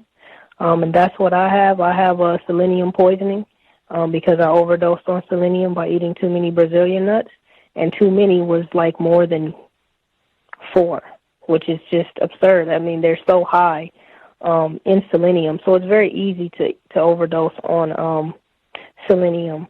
And it just takes a long time to get the just that mineral out of your system. Once you have too much of it, to where, for several months I've had debilitating just sickness and excruciating pain, and I still have probably some months to go. And as a result, it's been very difficult for me tonight in particular, because I'm not having a very good night in terms of or even day health-wise with this poisoning that I have. And I am healing, but it's just not a good day today. And so it's been very difficult for me to concentrate on, listening to the audio portion. So I've just tried to do the best that I could to just listen to the commentary, and I hope, because how I feel, the sickness is very kind of off and on, and so I hope, the next portion I can listen to it, but if not, I'll listen to it, when I'm feeling better. But I'm just doing the best that I can, because I do think that just this type of book is constructive, and Harriet Washington is a brilliant author. And I just wanted to quickly say, there's no reason to be upset with Johnny Cochran. I mean, or even O.J. Simpson. He was accused of killing a race soldier. There's nothing to be upset about with that. And what it boiled down to is that the race soldiers, they thought that black women, who was the majority of the jury, was going to be so upset at O.J. Simpson for being with a white female, and that didn't happen. And they did the correct thing, because he's innocent. He was innocent. He didn't kill her. And Nicole Simpson, she was a drug addict, and she was into a bunch of crazy stuff, and one of the crazy people, or one of the race soldiers that she was involved with, or maybe even several of them, these very bad people, they're the ones who killed her. And as far as the last thing I want to say in terms of Johnny Cochran, like you said, I think that, first of all, that he was he was murdered by race soldiers, and they just said he was sick or whatever. And I think that the reason he was murdered is because he got O.J. Simpson off, which was what he should have done because O.J. was innocent. And that was it. I'll mute my line. Thanks, everyone. Thanks, Gus. Much obliged to Ivy. Thank you for taking the time to call in even when your health is not its best. And I commented about that before, that even some of these poisons, toxins, even if they don't directly attack your brain functioning, when you don't feel your best, it's difficult to think your best. It's difficult to concentrate. It's difficult to pay attention. It's difficult to be imaginative, creative when you're in pain. That's your focus. Just, man, I'm tired of being sick. I'm tired of being in pain. That also minimizes, reduces your IQ, if you want to call it that, or intelligence. But thank you under tough circumstances for dialing in to share. And absolutely, Johnny Cochran, absolutely. And in fact, not just with O.J. Simpson, I'm sure he probably upset some people with getting Geronimo Pratt out of prison and the way that he talked about that case. I'm sure he upset some white people with his work helping black people who were victims of chemical and biological warfare in Alabama. They could have joined forces. We could have had some unjust networking. Everybody, Alabama, California with the O.J. Simpson, and the folks with the Panthers, J. Edgar Hoover, COINTELPRO. Lots of white people upset with this Negro. Any final comments before we get to the second audio segment?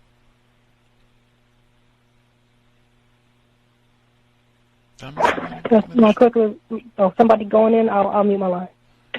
I was confused. I was just trying to see. Did you? But I mean, if you had something, go ahead.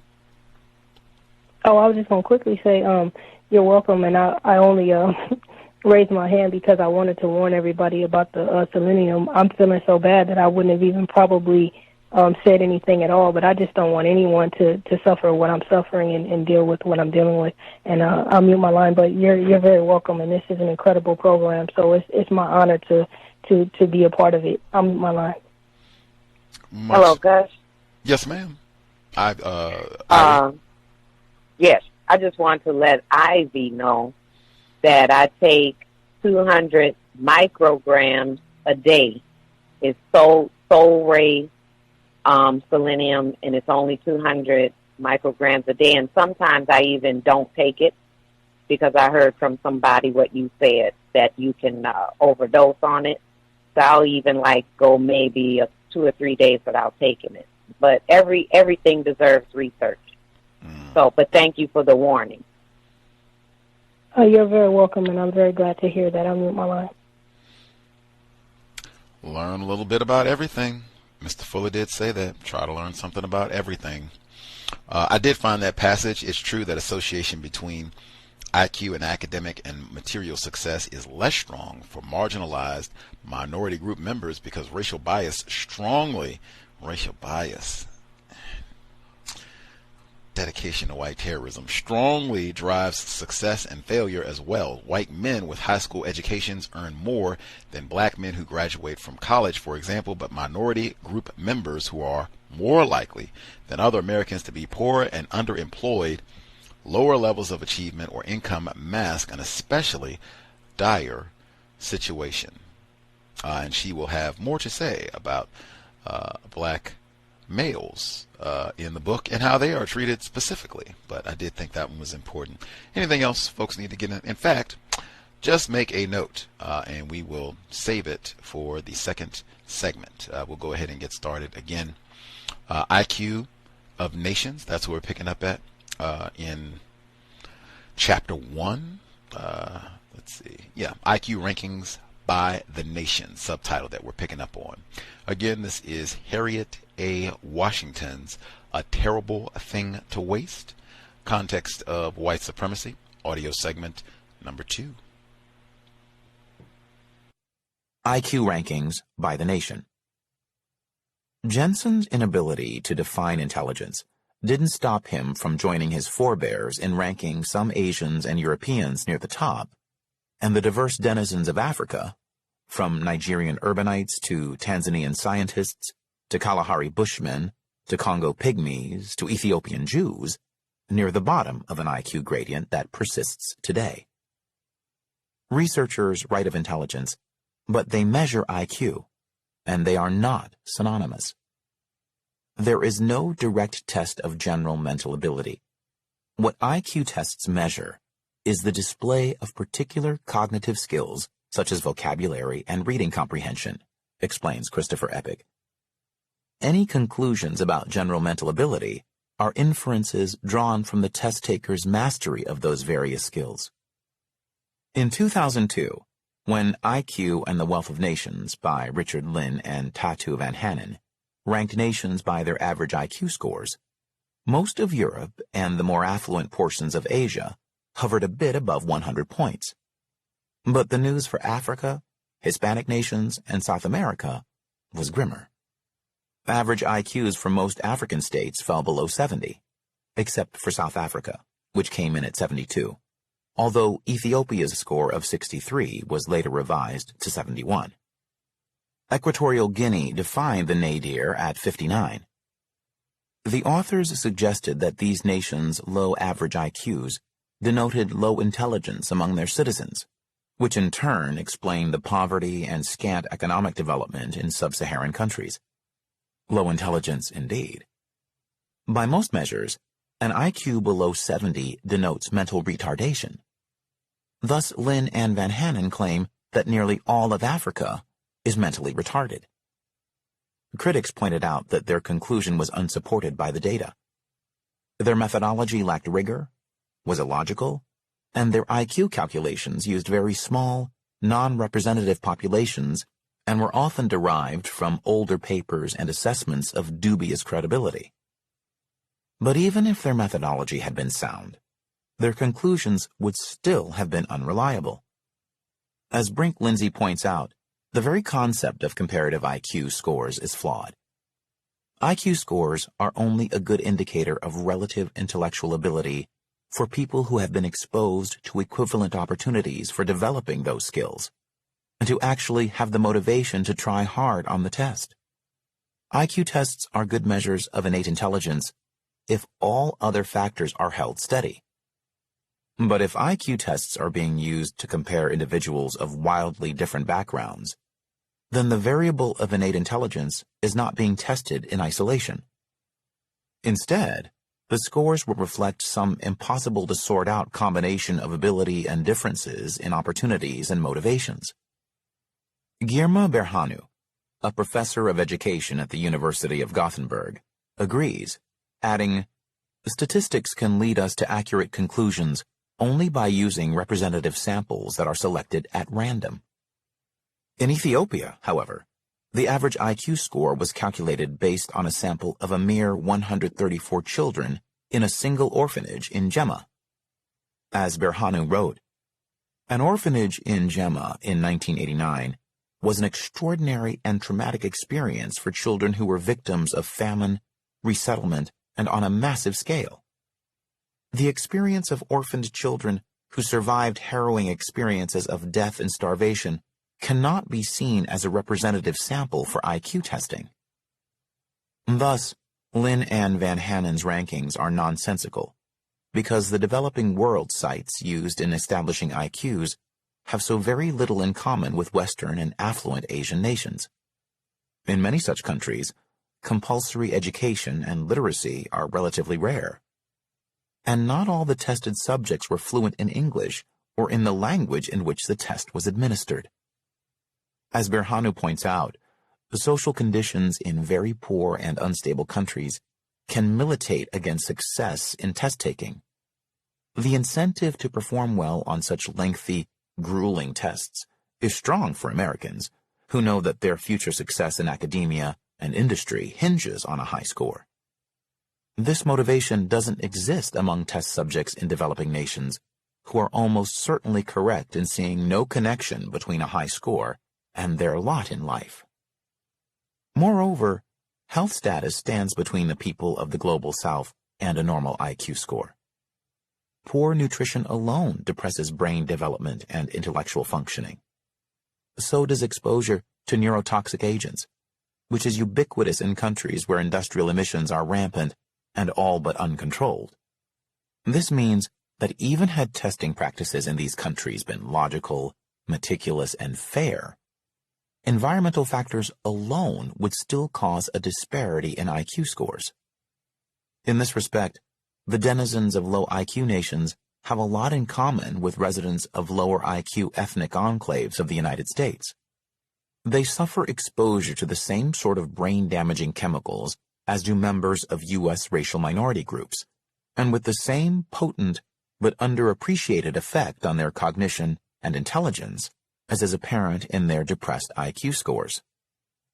The various IQ tests used in Lynn's book, and still in use elsewhere, have something else in common. They measure abilities that are important to success in Western culture and that are more commonly practiced in relatively affluent Western cultures than in other nations and cultures. The tests, for example, focus heavily on reading skills, which are not important in every culture. Developing nations that ranked low in IQ often lacked compulsory schooling, and many of those tested were rural agrarians who had rarely, if ever, held a pencil. Some dismiss such rankings as not only scientifically flawed, but racist, or at least ethnocentric, especially because many of the hereditarians who espouse them are funded and supported by politically active groups with eugenicist or anti-immigrant leanings, such as the Pioneer Fund. It's worth noting that Asians, not Europeans, often occupy the very apex, so that these rankings serve to denigrate dark-skinned people, not to elevate the palest people. Yet, racist can be an unhelpful assessment. Surveys show that various groups define the term quite differently, so it often impedes rather than clarifies communication. Moreover, even if such IQ assessments are motivated by racial disdain, this doesn't prove them wrong.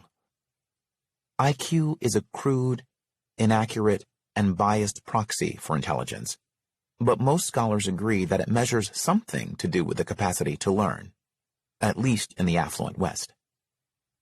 The error of assuming that IQ scores indicate inborn lower intellectual capacity dictated by race is a product of bias, intentional or otherwise, that inaccurately depresses some groups' IQs. However, this belief is also due to misunderstandings about what IQ can and cannot measure. If, for the sake of argument, we assumed that the global rankings are more accurate and valid than they are, then there would be a reason that the IQ of the average Ethiopian is lower than that of the average U.S. resident. And knowing what this reason is would be a necessary first step toward a corrective. Hereditarians say the reason is that inferior IQ means that the intelligence of racial groups such as African Americans and Hispanics is innate, primarily genetic and so impervious to prevention, and immutable, and cannot be ameliorated through better education or better physical and mental health. Perhaps these assumptions, not the findings of lower relative IQs, are the most damning tenets of hereditarian dogma. Perhaps it is not the fictitious assessment of lower IQs that is most malignant, but rather the unsupported assumptions about the nature of IQ and intelligence that invest the IQs with dire meaning.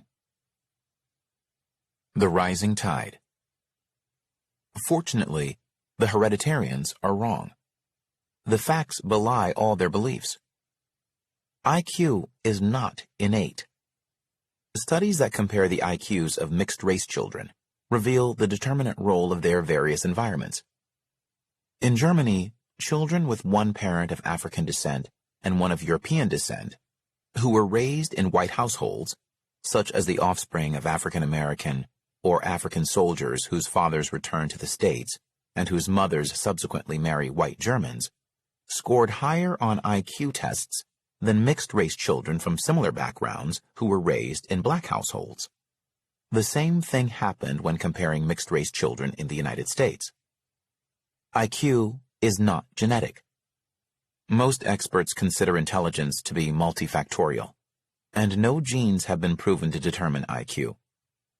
Furthermore, although we know that genetics are an important factor in most aspects of human health, the early experience of the brain and nervous system is far more important when it comes to intelligence. Pertinent studies include a German research study in which the overall average IQ of biracial boys with a white father was found to be 96, while that of such boys with a black father was found to be 96.5.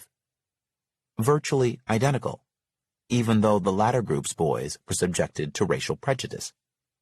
A U.S. study compared black and biracial children adopted by middle-class black or white parents with similar results. Genetic potential is just that, potential.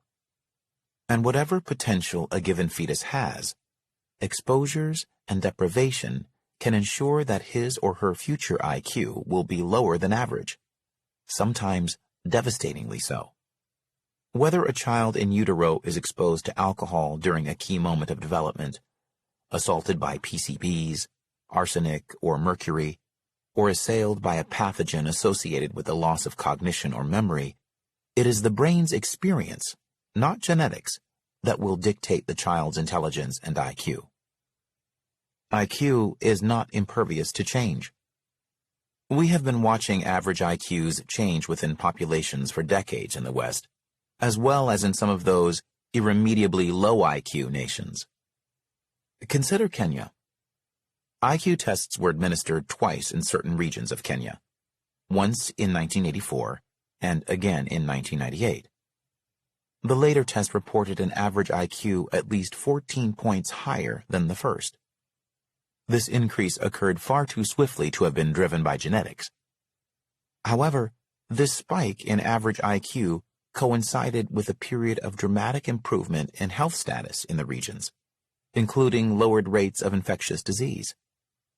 It is highly unlikely that these improvements were unrelated. In fact, this IQ increase is a variant of the Flynn effect, named for James R. Flynn, whose 2012 book, Are We Getting Smarter? Rising IQ in the 21st Century, documented an average IQ rise of 3 points per decade between 1932 and 1978 in the United States and some other Western nations.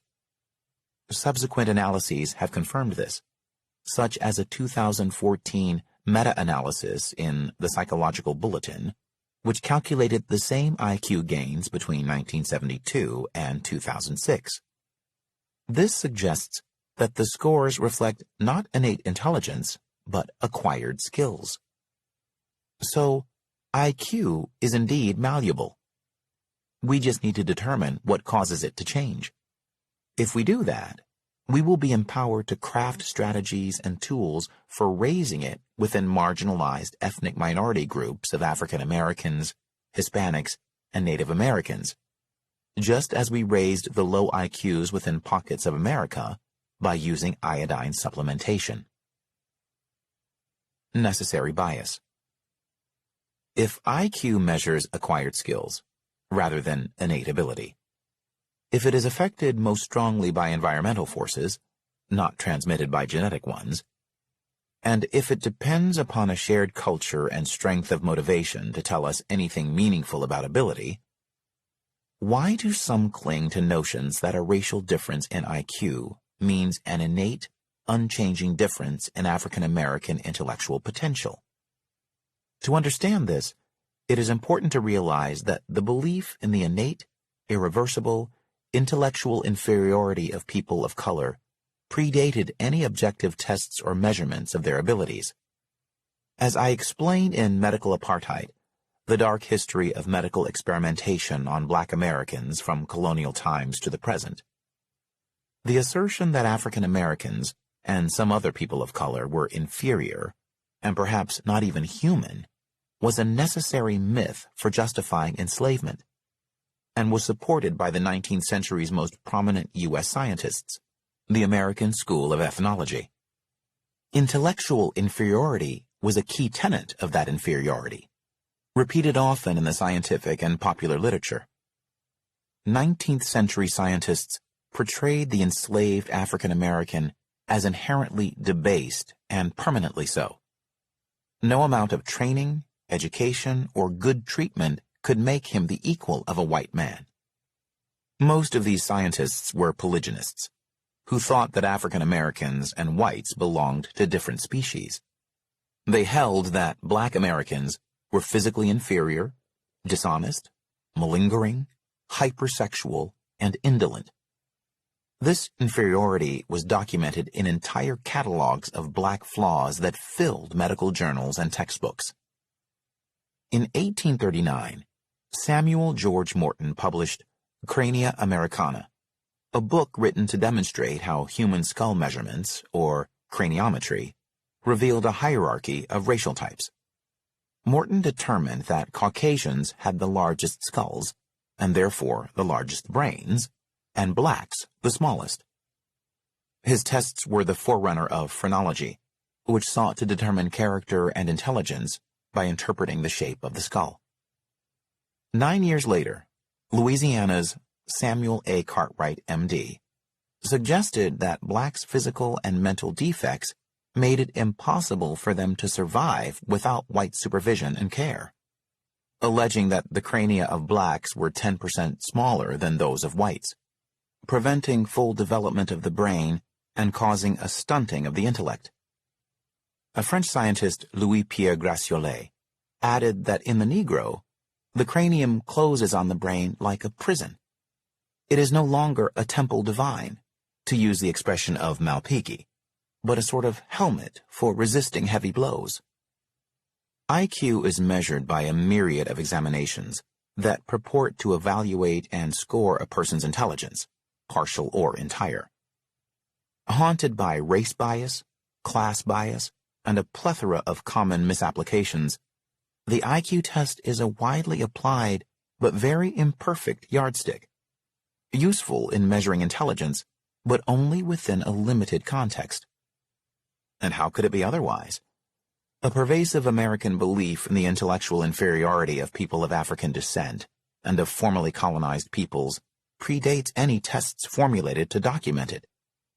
These include people we would now group under the labels of Hispanic Americans, as well as some Asian Americans and Pacific Islanders.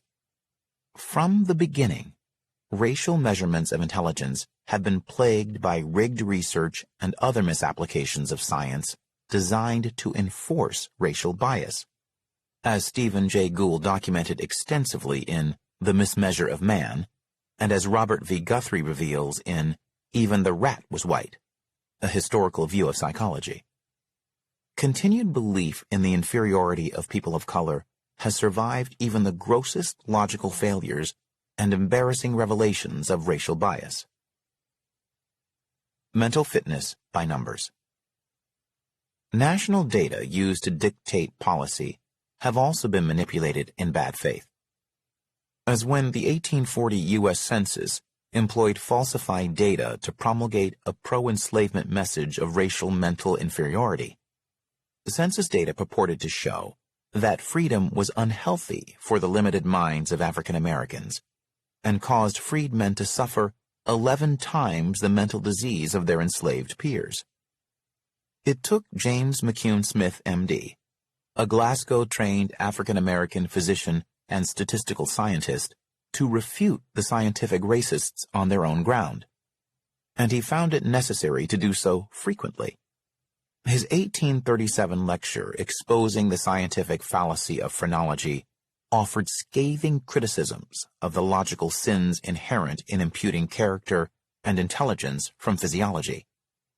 And his 1844 report to the U.S. Senate entitled The Memorial of 1844 to the U.S. Senate exposed the intentional bias and manipulation used to impugn African American intelligence in the 1840 census data. Guthrie reveals many instances of such racial bias in test-taking. Among them, the administration of identical intelligence tests to armed forces recruits in the 1920s. Whites and blacks were given the same test, but middle-class and upper-class whites took a paper and pencil alpha test, whereas blacks and some poor whites were assumed illiterate, so the test questions were given by demonstration and pantomime, acted out, by proctors in the beta variant of the test. Clarity was sacrificed because at least some abstract test questions were utterly unsuitable for miming. Other Army tests utilized picture completion exercises that rated the soldier's ability to draw the missing element in an image, such as the balls in the hands of bowlers and the missing net in a depiction of a tennis game. For a sharecropper's son on his first foray outside the Deep South, these were likely to be unfamiliar objects. Among the black and lower-class participants, the test generated a great deal of confusion and very low scores. W.E.B. Du Bois observed, "For these tests were chosen 4,730 Negroes from Louisiana and Mississippi and 28,052 white recruits from Illinois." Emphasis original. The result? Do you need to ask? M.R. Trabouille, Director, Bureau of Educational Service, Columbia University, assures us that the intelligence of the average Southern Negro is equal to that of a 9-year-old white boy, and that we should arrange our educational program to make waiters, porters, scavengers, and the like of most Negroes.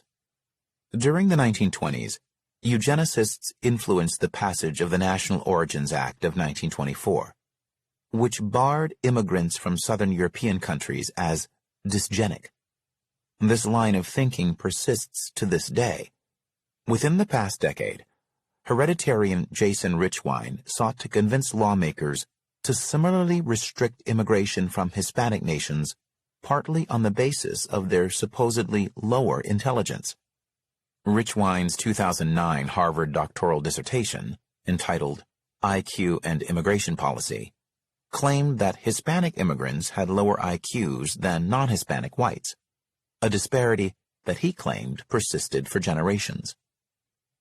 The belief that IQ scores are hereditary, that they measure general intelligence, that they are innate and fixed, and that they can be compared across groups, are assumptions that have been made for more than a century, without proof. Today, they are made in spite of proof to the contrary, as recent research has roundly dismantled most of these myths about IQ. Such myths should never have been embraced. In fact, they contradict the very research, goals, and findings of the man who invented the notion of IQ. IQ origins. The psychologist Alfred Binet, originator of the 20th century intelligence test known as the Stanford-Binet intelligence test, was frustrated in his initial attempts to create a bias-free intellectual assessment based on craniometry, the standard method at the time. He traveled from school to school, measuring cranial sizes and attempting to correlate them with student performance, noting that teachers made the subjective assessments of which students were stellar or underperforming. But such determinations were validated by no objective measure. Binet found only minuscule differences in performance relative to cranial size. Mere millimeters separated the brightest from the dunce, and this was not useful in predicting intellectual performance. In 1904, the French Minister of Public Education asked Binet to find ways of identifying the specific cognitive problems affecting poorly performing school children, so that ways of addressing and improving their individual learning issues could be devised. Binet did so, this time rejecting craniometry in favor of a tool he developed himself, specifying that it was to be used only to evaluate the learning disabled and low academic achievers. He assigned children brief, scored tasks of counting and reasoning, and used the scores to determine what he called their mental age. By subtracting this mental age from the child's chronological age, Binet arrived at a quotient, an individual measure of academic achievement. The intelligence quotient, or IQ, was born. From the beginning, Binet insisted that the test was valid only for measuring the weaknesses of pupils who were already performing inadequately, not for predicting who might perform inadequately. He always denied that it could be used for the latter purpose. In fact, writes University of Wisconsin-Madison professor of law and bioethics Pilar Osario, Binet rejected the notion that his test measured a person's inborn or fixed cognitive ability. He also declined to use his test to rank individuals according to cognitive ability. What Binet feared most about an IQ number, wrote Robert Anemone, a biological anthropology professor at the University of North Carolina at Greensboro, was its negative uses in society. He thought that it could be used as an indelible label rather than a tool to identify the needs of the child. Therefore, Binet declined to label IQ as inborn intelligence and refused to regard it as a device for ranking individuals based on the mental capacity. Of course, this is precisely how the IQ test is used today, as a device for ranking individuals' mental capacity and stamping them with an indelible label. While a history of IQ testing is beyond the scope of this book, it is helpful to understand that later psychologists adopted Binet's IQ test for the very different purpose of assessing the intellectual capacity of anyone. And this was just the first of many misinterpretations of what IQ can and cannot tell us. Thus, the chief principles of Binet's IQ test were reversed as early psychologists translated his scale into a universal tool for testing all children. They further assumed this score to be fixed for a person's entire life and hereditary, handed down from parents to child, all without evidence. So do contemporary American hereditarians. Twin fallacies drove this misapplication of the IQ test. Reification, which bestowed an independent determinative and predictive reality and power on the test, and hereditarianism, the assumption that IQ is inherited, passed from parents to child. These assumptions fit well into the pervasive pre-existing racial mythologies that already held the intellectual inferiority of the lower races to be rigid and heritable. IQ became another tool to validate and reinforce their lower station in life. Today, many intelligence tests give a single intelligence quotient, held to be a measure of general intelligence. IQ tests purport to measure only fluid intelligence. Fluid intelligence is associated with the ability to solve problems that require no prior knowledge, such as abstract logic puzzles that one has never seen before, and for which one has no context. Crystallized intelligence, on the other hand, is related to one's ability to use learned knowledge. IQ questions regarding vocabulary and analogies, which can more readily be answered by those who have read widely and know a lot of words, fall into this category. So, IQ tests actually measure both fluid and crystallized intelligence. As Brink-Lindsay notes, fluid scores peak by the 20s, but crystallized intelligence continues to improve until approximately age 60. Head Start and other pre-K enrichment programs boost both crystallized and fluid intelligence. Other tests measure discrete aspects of intelligence, such as verbal abilities. The SAT, which measures crystallized knowledge such as literacy, mathematical and writing skills, and the ability to solve problems that are needed for academic success in college, is often used as a proxy for an intelligence test, even though the SAT does not purport to measure intelligence potential, but rather acquired skills. The hereditarian arguments now hinge upon an average 15-point gap between U.S. white and African American IQ scores. Because the intelligence IQ measures is genetically passed from parent to child, they argue, the lower IQ scores of African Americans must be genetic, and thus cannot be improved by early or intensive education. Some people even assume the average gap between African Americans and white scores applies to all individuals, as Edgar's teacher, described earlier in this chapter, may have done when she cited the IQ gap as the reason for his baseless school placement. Hereditarian claims are refuted in detail by contemporary works such as J. L. Kinchelo's et al.'s Measured Lies, C. S. Fisher et al.'s Inequality by Design, M. K. Brown et al.'s Whitewashing Race, and R. E. Nisbet's Intelligence and How to Get It. Invoking an average African American IQ score that is 15 points lower than that of whites errs in its assumption that the difference is innate. We've seen such assumptions of genetic mediation invoked before, as Stephen Jay Gould reminds us. Before World War II, the shorter stature of the average Japanese national was assumed to be a racial, genetically transmitted trait. But after westernization and economic prosperity led to an enriched diet, the average height of the Japanese increased dramatically, and far too quickly to be ascribed to genetics. Not only are the hereditarians' claims wrong, their arguments are illogical and reflect naivete about genetics. They often espouse futility and urge the defunding of educational enrichment programs such as Head Start because, they insist, nothing can change genetically lower IQs. But not only has no specific gene been identified that mediates the IQ differences they reference, these enrichment opponents are conveniently forgetting a key fact about genetic disorders and conditions. Genetic does not equal intractable. So genetic conditions are not by definition without remedy. Even biological flaws due to demonstrably genetic causes can be remedied.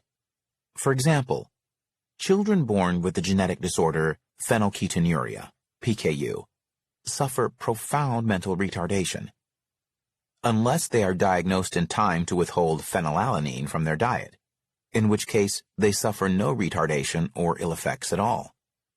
So even if IQ were genetically mediated, this would be no reason to abandon efforts to elevate it. Gould also offers the example of nearsightedness, a visual defect that can be inherited and pose a serious bar to achievement if it is severe enough to prevent the affected person from learning, reading, functioning well on the job, and even negotiating the world safely. But eyeglasses and contact lenses erase the disability and close the performance gap between the nearsighted and the normally sighted. Healthy, wealthy, and wise? I submit that in today's communities of color, IQ is largely compromised by disproportionate health assaults like a legion of chemical exposures, nutritional deficiencies and poisons, alcohol, drugs, and pathogens that cripple the nervous system. In IQ and the Wealth of Nations, Lynn and Van Hanen agree that intelligence is causally related to economic and health status. But they argue that high intelligence creates well-being, not the other way around. They also insist that beyond improving nutrition, very little can be done about poor health caused by low intelligence. But as Girma Berhanu wrote in the journal Educational Review, Van Hanen has got his argument backwards. It makes far more sense to argue that the populations of rich countries do better on IQ tests because they have access to better nutrition and education. In 2006, evolutionary psychologist Satoshi Kanazawa pushed the theory of reverse causation further by theorizing that the low intelligence among people of color in the developing world has created their poor health status. In Mind the Gap, in Intelligence, Re-examining the Relationship Between Inequality and Health, published in the British Journal of Health Psychology, he posited that distance from the African birthplace of man directly correlates to both IQ and to health status. The farther away a nation is from sub-Saharan Africa, both latitudinally and longitudinally, he added a few years later, the higher the average intelligence of the nation's population. According to Kanazawa, a reader in management at the London School of Economics, Africa, and by extension the larger tropical and subtropical world, provide a garden-like environment that was warm and nurturing with abundant food, familiar and easy to live off, he argues, so that success within it requires very little intellectual effort. But those early men and women who left the continent for the North and West encountered unfamiliar environments, characterized by freezing winters and seasonally disappearing food, environments that Kanazawa says were far more difficult to survive. Evolutionary pressures selected for those clever enough to adapt. So these people became healthier, smarter Westerners, including scholars who now congratulate themselves on having picked the right forebears. But experts point out that Kanazawa's basic assumption is erroneous. Africa is no benign Garden of Eden with fruit hanging from every tree. Africans had to contend with apex predators, poisonous plants and animals, drought, oppressive rainy seasons, unfriendly neighbors, and, in the southern and elevated parts of the continent, with snow and cold, just as in Europe. Not to mention a prodigious variety of infectious diseases. University of New Mexico evolutionary biology professor Randy Thornhill responded, "To say just generally that these new environments were more difficult is open to criticism, I think, because the tropical environment is terribly difficult, especially the diseases. People describe how they work in the tropics and they're just covered in parasites. It's like parasite rain. We need only reflect that the diseases of West Africa killed so many 19th century European soldiers that it earned the sobriquet, white man's grave." Epig also disagrees with Kanazawa's insistence that the high disease rate in Africa, much of it infectious disease, can be caused by low human intelligence. We know that the distribution of infectious disease is largely not determined by humans. It's determined by the diseases and the types of environments that they thrive in. No one's ever caught a case of malaria in Alaska because the mosquitoes that carry it can't survive in Alaska. That is entirely independent of human intervention. Kanazawa's evolutionary biologist peers found his analysis sloppy and illogical. In spite of his unsupported claims, Kanazawa's racialized blame-the-victim approach to health harms is a strategy that industry has found useful in sidestepping responsibility for poisoning communities. It recurs often in these pages. Repeat offenders, that's what they call it, recidivism. I think they got a lot of fancy terms that they use for locking up black people for that. But that's the sort of thing where I say, hey, this is not happenstance. This is dedication to racism, white supremacy, and they're committed to it. They're not going to change. Reading this book, reading Medical Apartheid, just chronicles what they already know and are doing deliberately. The Cows just finished our second audio segment, A Terrible Thing to Waste, Harriet A. Washington. If you have comments, questions to share, number to dial 605-313-5164, the code 564943, pound. Press star 61 if you would like to participate. All of the folks who were with us first time around should be here. Henry in Chicago, Ivy, if she's feeling well, Thomas in New York, retired firefighter. If you have a comment, question you would like to share, and particularly if you did not get to speak at all after the first audio segment, get your hand up now. Do not wait until the last 5 minutes and decide that you have a question or comment about something Miss Washington wrote. Go ahead and get a hand up, press star 61, and we'll get you on the line early. Make sure you get your thoughts, questions on the air. All of the folks who have a hand up, line should be open. If you have thoughts, questions on what's been shared, proceed.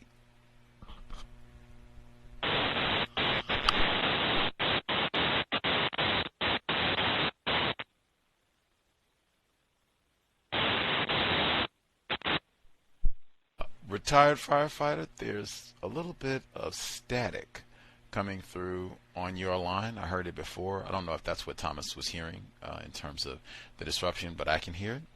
I just muted your line and now it's gone. I'm not sure what that is. If you want to hang up and dial us back and see if maybe that clears the line, but there is a little bit of distortion on your line, retired firefighter. I'll open your line up as soon as you if you want to hang up and dial back in, I'll open your line right back up as soon as you dial in. Let's see. The other folks who are with us, did you all have comments, questions?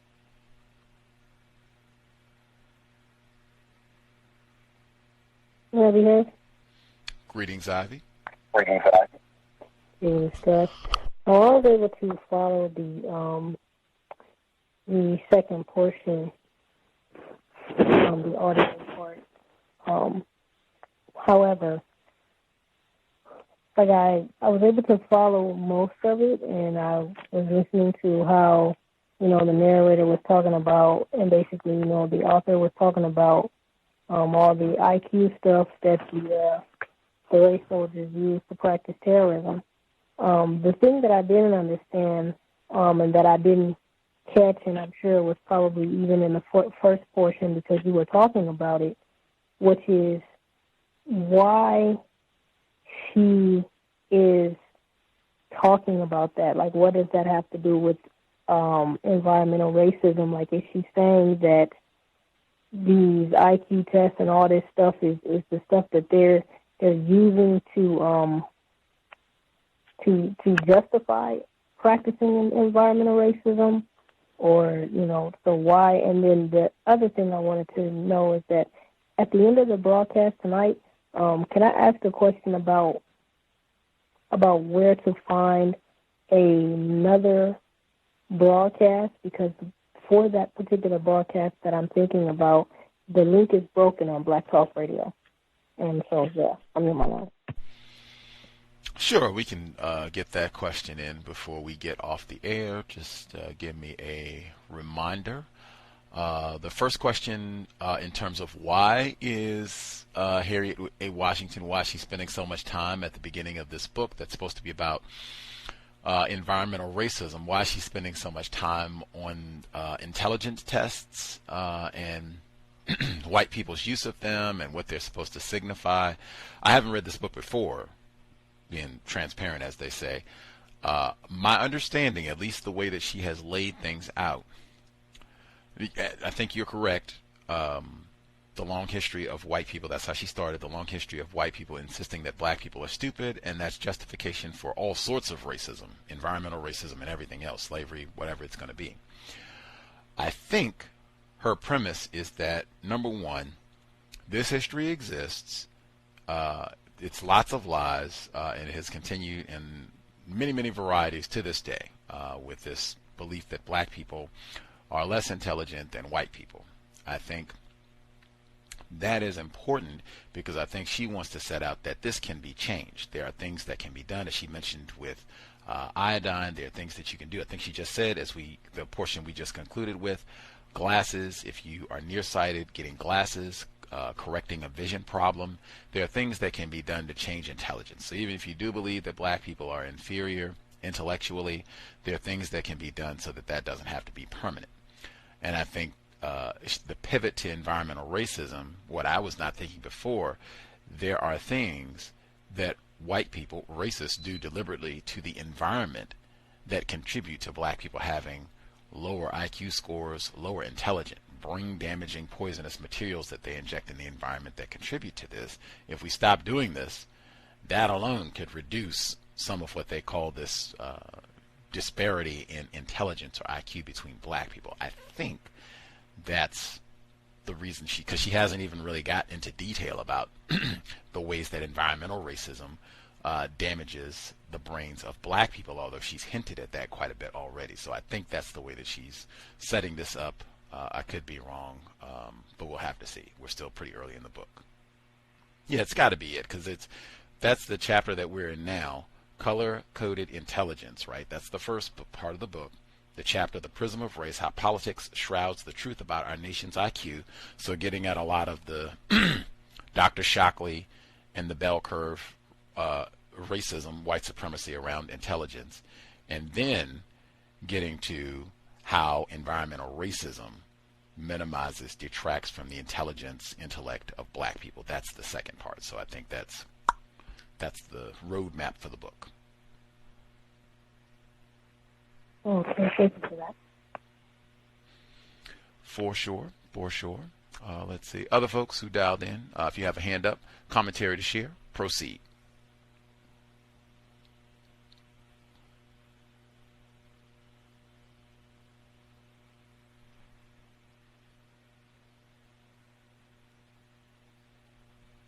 Maybe folks are getting their notes together. I will go through a few of my notes from the second portion of the reading and then check in again.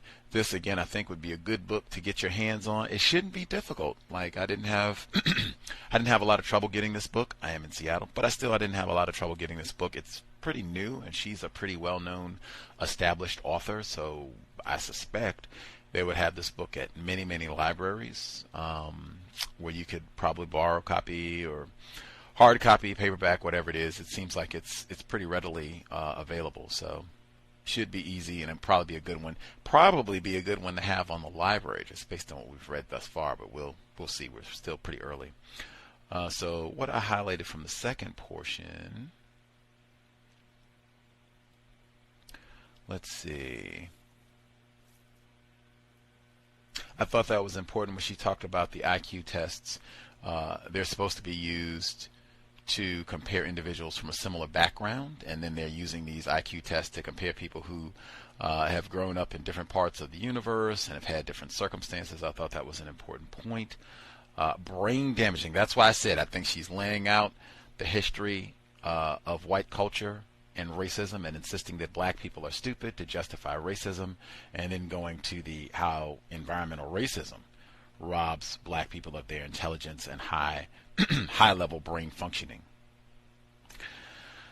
So she says brain damaging chemicals, as do members. Wait a minute, make sure I get the full sentence. The denizens of low IQ nations have a lot in common with residents of lower IQ ethnic enclaves of the United States. They suffer exposure to the same sort of brain-damaging chemicals as do members of U.S. racial minority groups, and with the same potent but underappreciated effect on their cognition and intelligence as is apparent in their depressed IQ scores. That's it right there. I think that's it exactly. Boom, lay down the nonsense of white racism first and then get to environmental racism does a whole lot to damage the brains of black and non-white people worldwide. Let's see. Again, I thought she had a lot of great information just about how these IQ scores and rankings are used to denigrate dark people. Even when she said that some of these tests, it shows Asians, not Europeans, occupying the highest spot, so that these rankings serve to denigrate dark people, black people. Again, black get back. Let's see. She said, yet racist can be an unhelpful assessment. Surveys show that various groups define the term quite differently, so it often impedes rather than clarifies communication. That's why we start our programs here. What's our definition for racism? And we make sure that it's accurate so we understand what we mean, as opposed to just everybody throwing out a term and acting like we all know what each other mean, or acting like we all mean the same thing when that's not the case at all. And talk about brain damage. One of the ways that white people pollute the environment is by using terms incorrectly, particularly racism, using it incorrectly or using it without a definition or using it with an incorrect definition. That contributes mightily to that right there. People using that we don't have clear communication when using the term racism. Another part of environmental racism by whites. Let's see. Next. She said, whatever potential a given fetus has, exposures and deprivation can ensure that his or her future IQ will be lower than average, sometimes devastatingly so. Whether a child in utero is exposed to alcohol during a key moment of development, is that chemical and biological warfare if white people deliberately saturate black areas with alcohol? You don't get Whole Foods. You don't get yoga studios. You get a liquor store. Is that chemical and biological warfare? Continuing. I lost my place in the paragraph. Uterus exposed to alcohol during key moment of development, assaulted by PCBs, arsenic or mercury, or assailed by a pathogen associated with the loss of cognition or memory.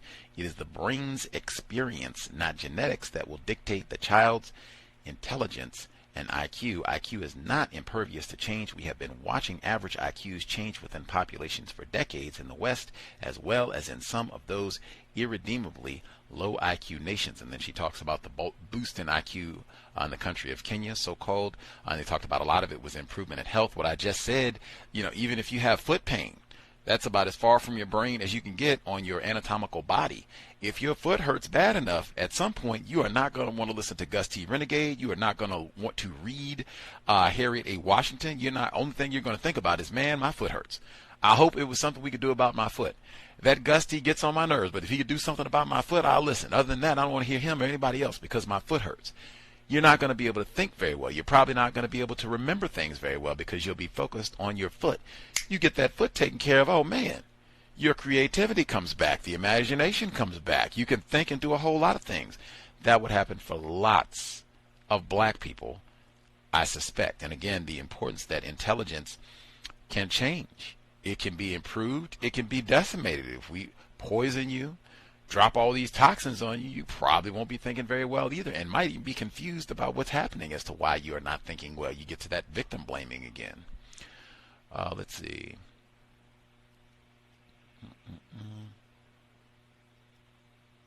Oh, did somebody make sure I'm not missing folks? Did I hear someone have comments they wanted to get in?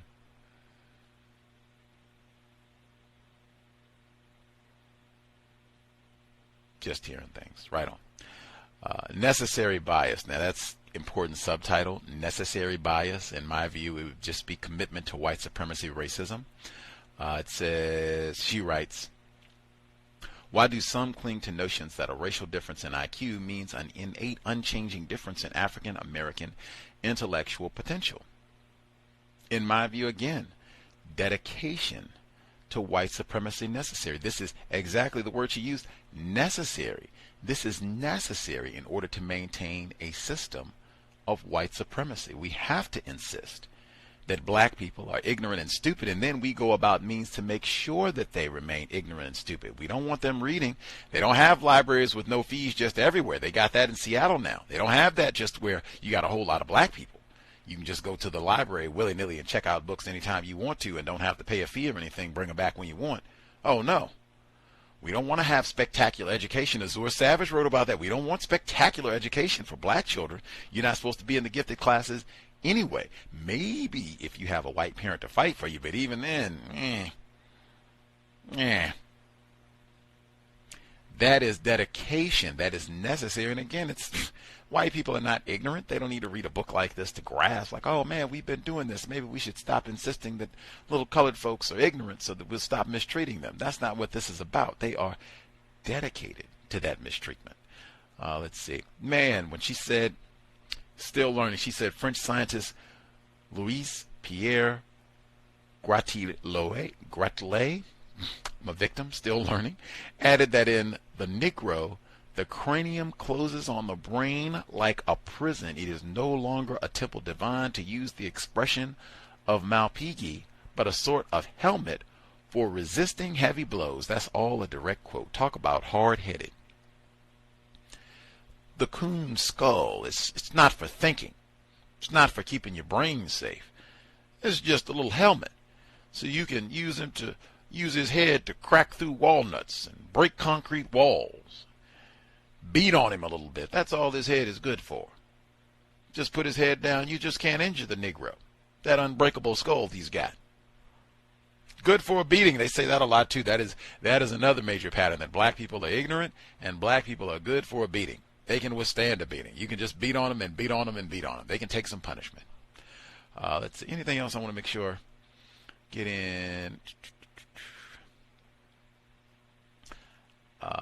Dubois, I thought that was a great quote that she included from W.E.B. Du Bois when they had this test of whites against blacks in Louisiana and Mississippi, where they have kept them ignorant and fought tooth and nail to keep them ignorant, and said the Negro, this is Du Bois' word she's quoting, she said the Negro is equal to that of a 9-year-old white boy, and that we should arrange our educational program to make waiters, porters, scavengers, and the like of most Negroes. I read that and I said, wow, that W.E.B. Du Bois, number one, great quote. And until I said, wait a minute, if the Negro is equal to a 9-year-old white boy, which Mr. Fuller has said, hey, white children are not ignorant about racism. But how do you prepare someone to be a scavenger? What does that education, I mean, we got Edgar. He's in the remedial class, right? He's going to be trained. He's ignorant. He's illiterate. Stupid as can be. Biggest dunce in the world. We're going to train you to be a scavenger. What? What does that look like? Train you to be a scavenger. We're going to go out today, and we've buried a few objects in the mud. We'll give you a good hour or so to find everything. We'll come back and check on you. Is that what? Woo! When you play around with sex, you don't factor in your child's academic program for the next 15 years before you get to the bedroom. Your child might be trained to be a scavenger. Anybody have comments they wanted to get in before we wrap things up? Yes. I always had questions when it came to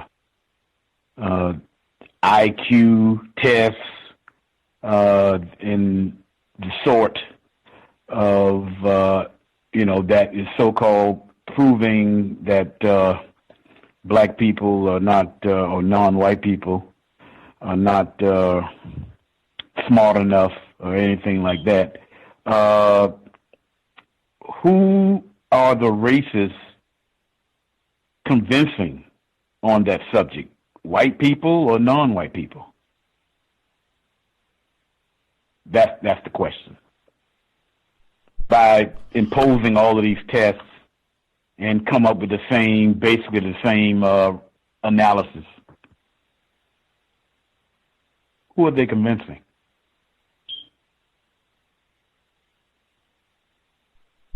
It would be some of both. Let's see, we have about 7 minutes left. I'll just say quickly, probably some of both. I think the system works easier if you have a lot of victims who believe that, yes, white people are more intelligent. You have more non-white people on the planet than white people. So I would certainly think that a good portion of that, if we can get them to believe that they are inferior, it will make our job much, much easier. Let's see. Irie, did you have commentary you wanted to get in? Yeah. So I don't have the same experience as a full-time teacher, but I do substitute frequently. And when I go in the classroom, a lot of times I can tell the children that are suffering from so-called intellectual or emotional disorders, a lot of times from either malnutrition or malnutrition from not eating enough or not eating things that are poisonous. I don't know how many times, I can't count the times that children have come into my classroom with hot fries, Takis, Cheetos, Doritos, so forth and so on, Hershey's, donuts and donut holes. And then to top it, they're pulverizing their brain with these blue lights at night, with the tablets that are purposefully issued to them by the school to not only monitor them because there's cameras on these devices, but also to bombard them with blue light at night. And a lot of the times the children don't have adequate sleep along with bad food or no food at all. So they can't sit, they can't concentrate, and then, they can't read if they can read. And if they are illiterate to top it, then you can already imagine what that's like. The fact that that person mentioned that our skulls become prisms to, basically like a helmet, that's what the cranium is supposed to do. But when you're a white supremacist, you twist words to make something that is good and normal, you make it sound abnormal in a non-white person. I'd like to know the white person that doesn't have a cranium to protect their brain. Everyone does. And the last thing I want to say, one thing I learned from a communications class I took years ago, so-called intelligence measurements start with frame of reference. So if you don't have a frame of reference, you're in a certain part of the world that doesn't know what a kettle is, but you know what a drinking gourd is, but you take a test willingly to try to identify what a kettle is, you're not going to know if you don't have that exposure or frame of reference. So this is just white people's dependency on diminishing and lying, just straight lying on the intelligences of non-white people. Because without it, it won't work. And yes, black people have to buy in. I don't know how many times I've heard black people say, oh, well, she's slow, or her mama got a check, so she gets one, she gonna get one too. These lowered expectations from the start for non-white kids. And I'll end my turn for the night. Thank you. Much obliged, Irie. Thomas in New York, did you have anything you wanted to add, sir? Yes, sir. Thank you, Gus, for opening my line. Yeah, what was the name of that first chapter? What was just read? That last part. Uh-oh. The name? Do you want the name of the first chapter, or? Yeah, that was what she was reading. She was in the first chapter, right?